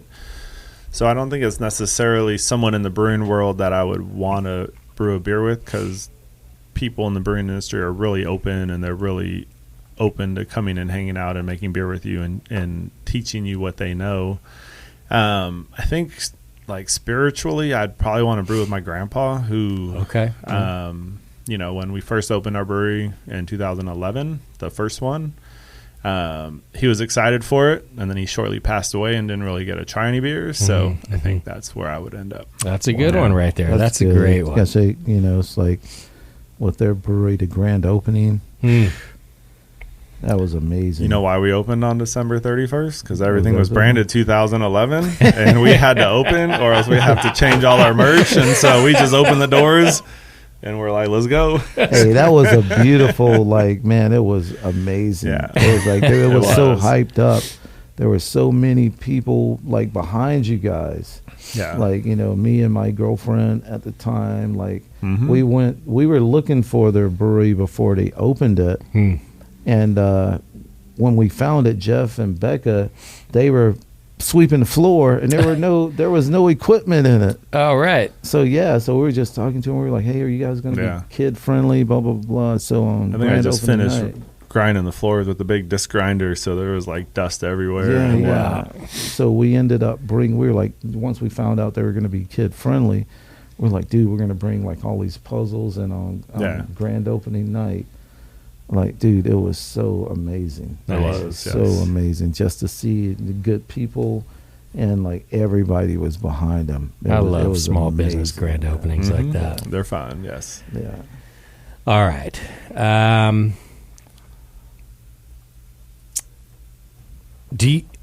When you're out to eat, if your food is bad, do you say something? do you send it Raj? back? What do you do? Yeah.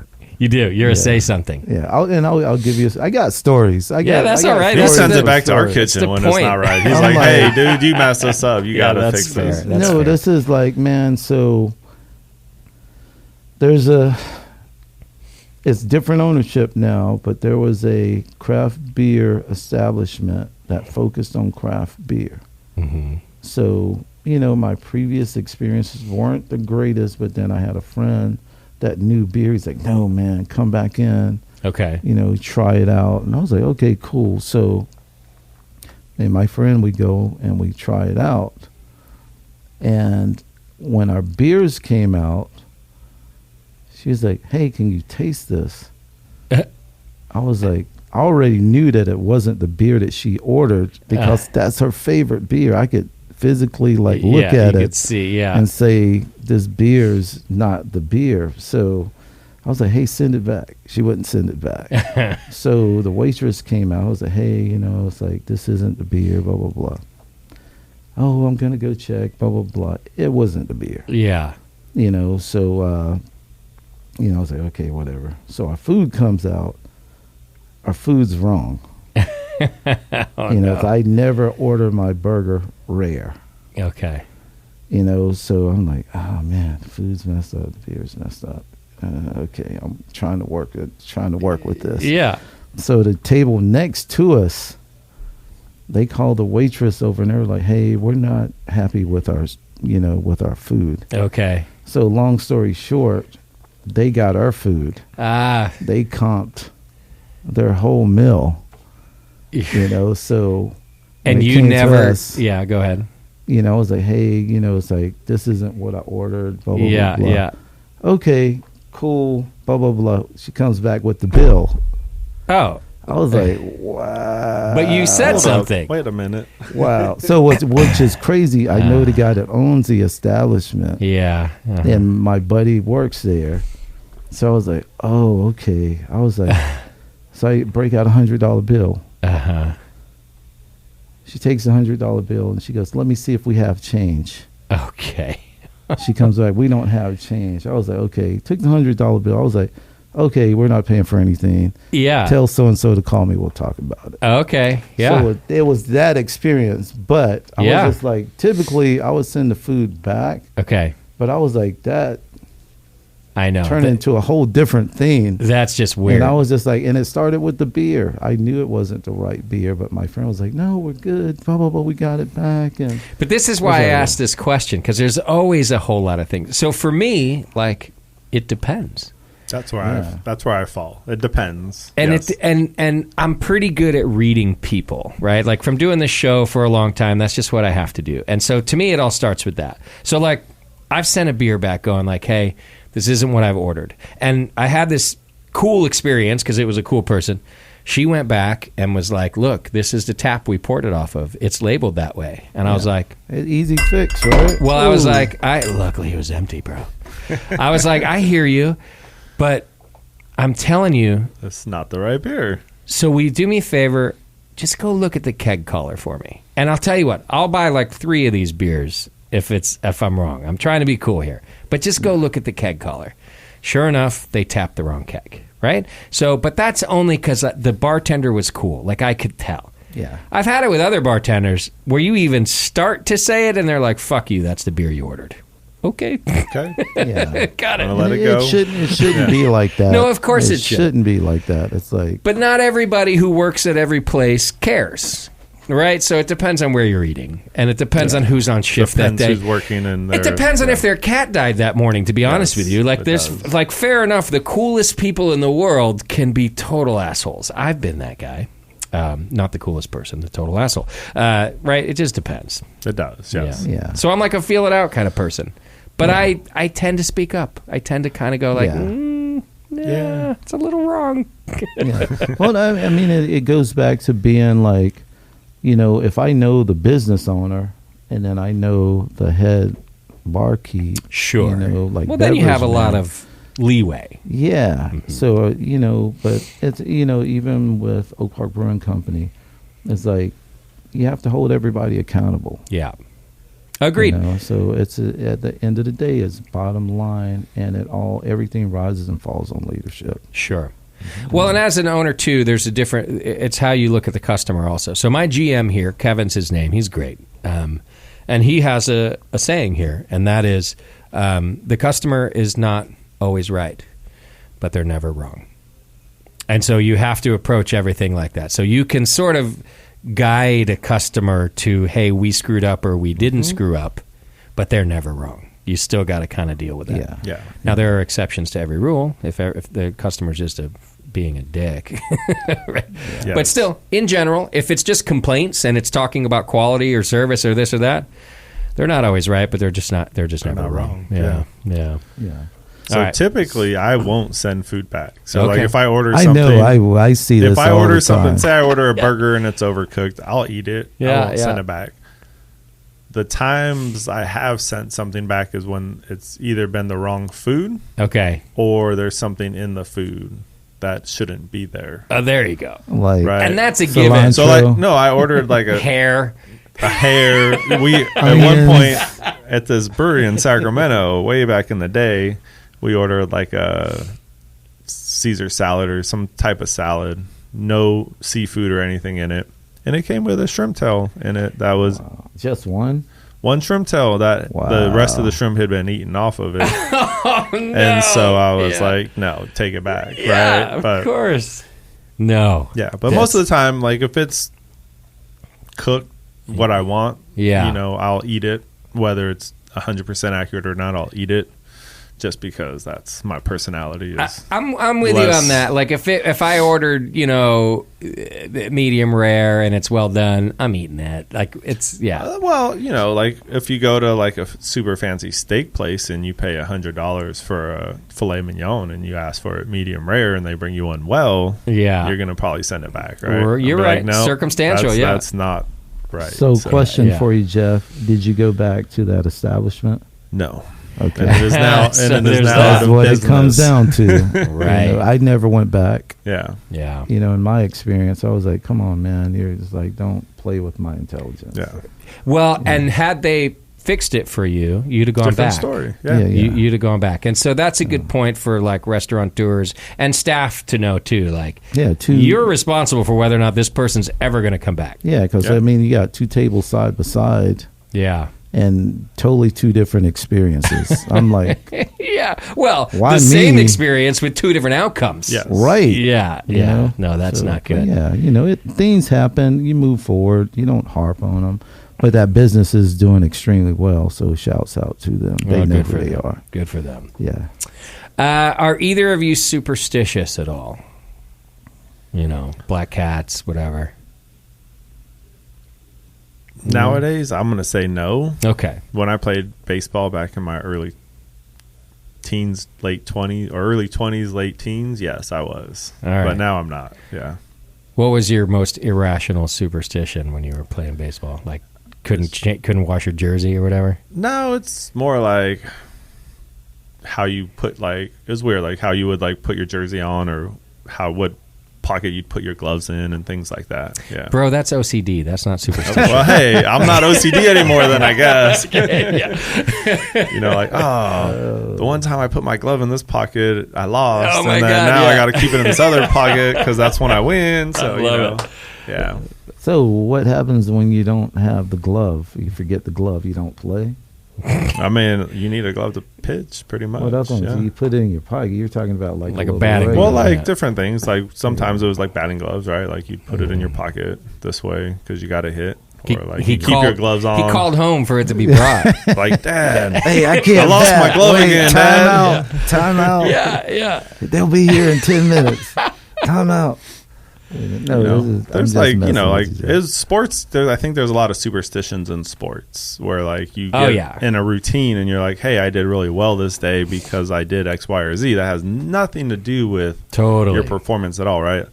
There was a time where I wouldn't step on the foul line because I knew hey, every time I don't step on the foul line, I do okay. I do well, right? Yeah. Or it's if in between each pitch I step back here and regroup my thoughts, I do better, right? Right. Routine. It's routine, yeah. And if some of that routine is superstition, so be it. Yeah, it has no meaning on how or no impact really on how you do, but mentally, Yeah. mental is a big impact on, or I should say, your mental state has a big impact on what you do performance-wise in sports. And I would say that baseball, of all sports, not your mental, but what we're talking about, your train of thought and your superstitions, more than any other sport. It's tough. Yeah, it's weird. Baseball players get weird with superstition. Agreed. Yeah. Yeah. Yeah, I don't think I have any superstitions. Okay. Really. Yeah. Yeah. All right, one more, and this is probably an easy one. We got time for this one, but okay. If you could retire tomorrow, wealthy, right? You don't got to work anymore. You decide how wealthy. I don't care, but you don't have to work anymore. Everything's taken care of. Where do you go live? Where do you want to be? I would live at Oak Park Brewing Company. I would come there in the every basement. day and cause havoc, but not enough to where they would kick me out and I couldn't come back. Just so Hold you're on, where I code. would live. Just live by our code I of would conduct, just Raj. order tons of food that's supposed to go out in 30 minutes and put everybody to the test. That's what I would do. I would live at Oak Park Brewing Company. I love that. Yeah, Yeah. That's a tough question, though. it is. Yeah. Not for me. I'm going to the brewery. You literally. I like hanging out at the brewery. You do, yes. Yeah, I would be there every day, man, ordering a good food for people, tons of food. That's a good thing. I wouldn't even eat. I would just be order like, for What people. can hey, I I order? need 12 of these for this guy and his date. And, Yeah. You'd be the You know, host. so- You want to be hey, this is my place. You can have whatever. yeah. I like that. That's my sense of humor. Yeah. I like it. Where would I retire? That's a good question. I think probably Just tell us where your wife wants to live. That's what it is. our favorite place to go vacation Okay, yeah. is North Coast, like Trinidad, Eureka, up in that area. Oh, you like going far north up Yeah. here. Okay. It's beautiful. But up also, there. we are pretty blessed right now in our lives that we live just south of Sacramento on a pineapple orchard. And Nice. I don't ever want to leave it. It's like our own vacation spot every day we go home. It's peaceful, it's quiet, it's our own place, and That's great. I could easily see myself living there for the rest of my life. So And how far is that commute? It takes me like 20 minutes to get to work. That's nothing. No, not in at all. California, 20 minutes is Nothing. 2 minutes. That's Yeah. nothing. Yeah. Okay, that's So nice. I would call him up every day and be like, "Hey Jeff, I'm gonna go to the brewery. You still haven't been out to our house yet, Rob. Bring the kids. I'll treat you to lunch, dinner, whatever it is. Beers. Yeah. Come on." We got some pygmy goats, some Yeah. chickens, a dog, and Nice. Raj calls me the Lager King Yeah. after the Tiger King. But No, he comes in with these I got some weird farm stories stories, sometimes. and I'm like, dude, we need to document this. We'll call it the Lager King. Oh my gosh, yeah. You know, so, but no, we have fun. We man, do, so, yes. Well, you know, let it's me like- tell you this too. Interesting about the where would you live if you had a bunch of money story. I haven't been doing this segment for all that long, but in the time that I've done it, I don't know if it's a Bay Area thing or a brewer thing. Most people are living right where they want to live, just like you two. So I don't know that anybody's answered that question yet. Like, I'm off to Belize. Fuck you all in the Bay Area. Everyone's kind of like, I really like it here. I would just have more money and stay here. Which I think this is a positive thing. It is. You know? I think so. We're not all just looking over the fence at what's greener. Can I rephrase that? Hell yeah. Okay, I would live somewhere else, but I would always come to Oak Park Brewing Company There we go. at 12 o'clock p.m. Yeah. When they 7 open days a week. and just order food all day long for It anyone just- who wants it. But you don't know where your somewhere else is yet. No, it's like ultimately my parents are getting older, so probably North Carolina or New Mexico. Okay. But then there's places I want to go to, like Alaska, Hawaii, Japan, Africa. Yeah. So, I think that would be like I would take it from a different mentality, I think, right? Like, hey, I'm going to retire. I don't need a house. Yeah.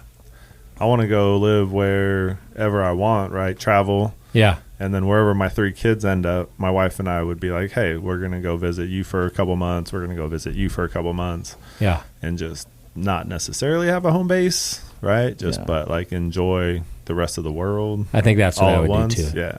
I know a brewer. I'm not going to say any names. I'll try not to give any hints either. But I know a brewer who sold his brewery for what we would all agree is a ridiculous fuck ton of money. And so how much is a fuck ton? you tell me. I don't know. That's why. Well, a ton is 2,000 pounds. yeah, we knew that, but a fuck What is ton. the fuck part of that? If I give the number, I'll give away the person, and I don't want to do that. No, Okay. it's all good. What's half of a fuck ton? It's a fucking fuck ton is how much money. And anyhow, 2 fucks. this person did a thing that I Double don't. fuck ton. This person did a thing that I don't even know exists, because apparently you have to have a fuck ton to know that this exists. But this person bought a apartment on a cruise ship that constantly travels the world. It just never stops traveling the world. And it's only apartments, by the way. We're not talking Royal Caribbean here, where you got to deal with shit. us assholes who come Okay. on with our discount. It's all rich people. With apartments. And in this apartment, it's your apartment. Like, Yeah. when you leave the boat, nobody else lives in your apartment. It's still your apartment. So you just show up, your clothes are all there and everything, and it just travels the world all the time. Wow. And he gets on it wherever he wants to get on it. Like, maybe he wants to travel the world for a couple weeks. Maybe he just wants to go back to where he lives. And he probably has 5 different places he lives, like you're saying. Yeah. But yeah, this one entity that I didn't even know existed. Apparently, I there never are even heard of it There before, are yeah. cruise ships for rich people, where rich people own all the apartments in the cruise ship. That would be pretty dope. That is That would pretty. be, yeah. I've never heard of anything like that. No, but me that sounds neither. Neither cool. did I. I was like, how do I not know about this? And this person was like, Because you don't you're have a fuck poor. ton of money.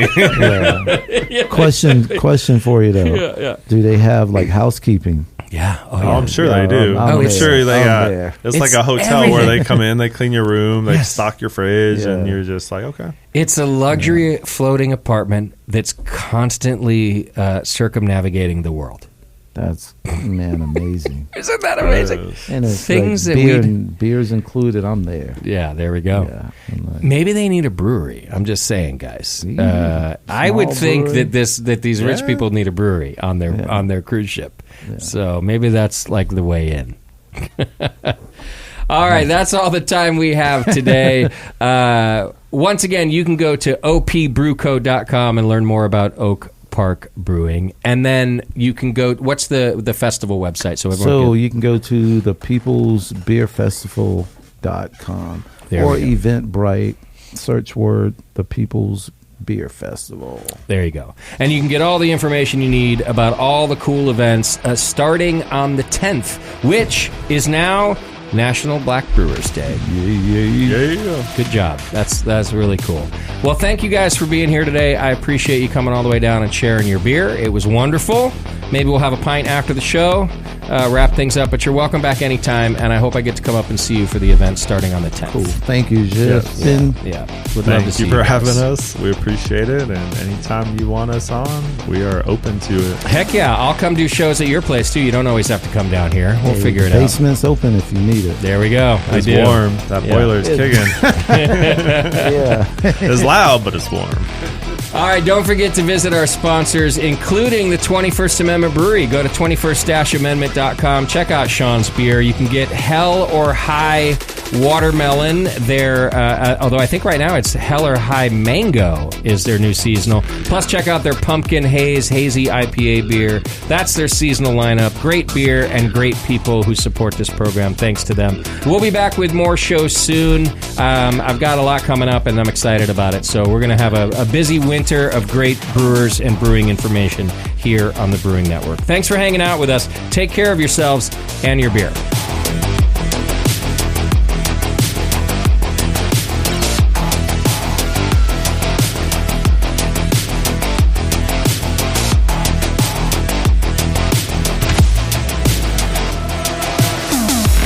The Session is a production of the Brewing Network and brought to you by More Beer. Check them out at morebeer.com. Find more content and live video of this show on our YouTube channel at youtube.com/Brewing Network.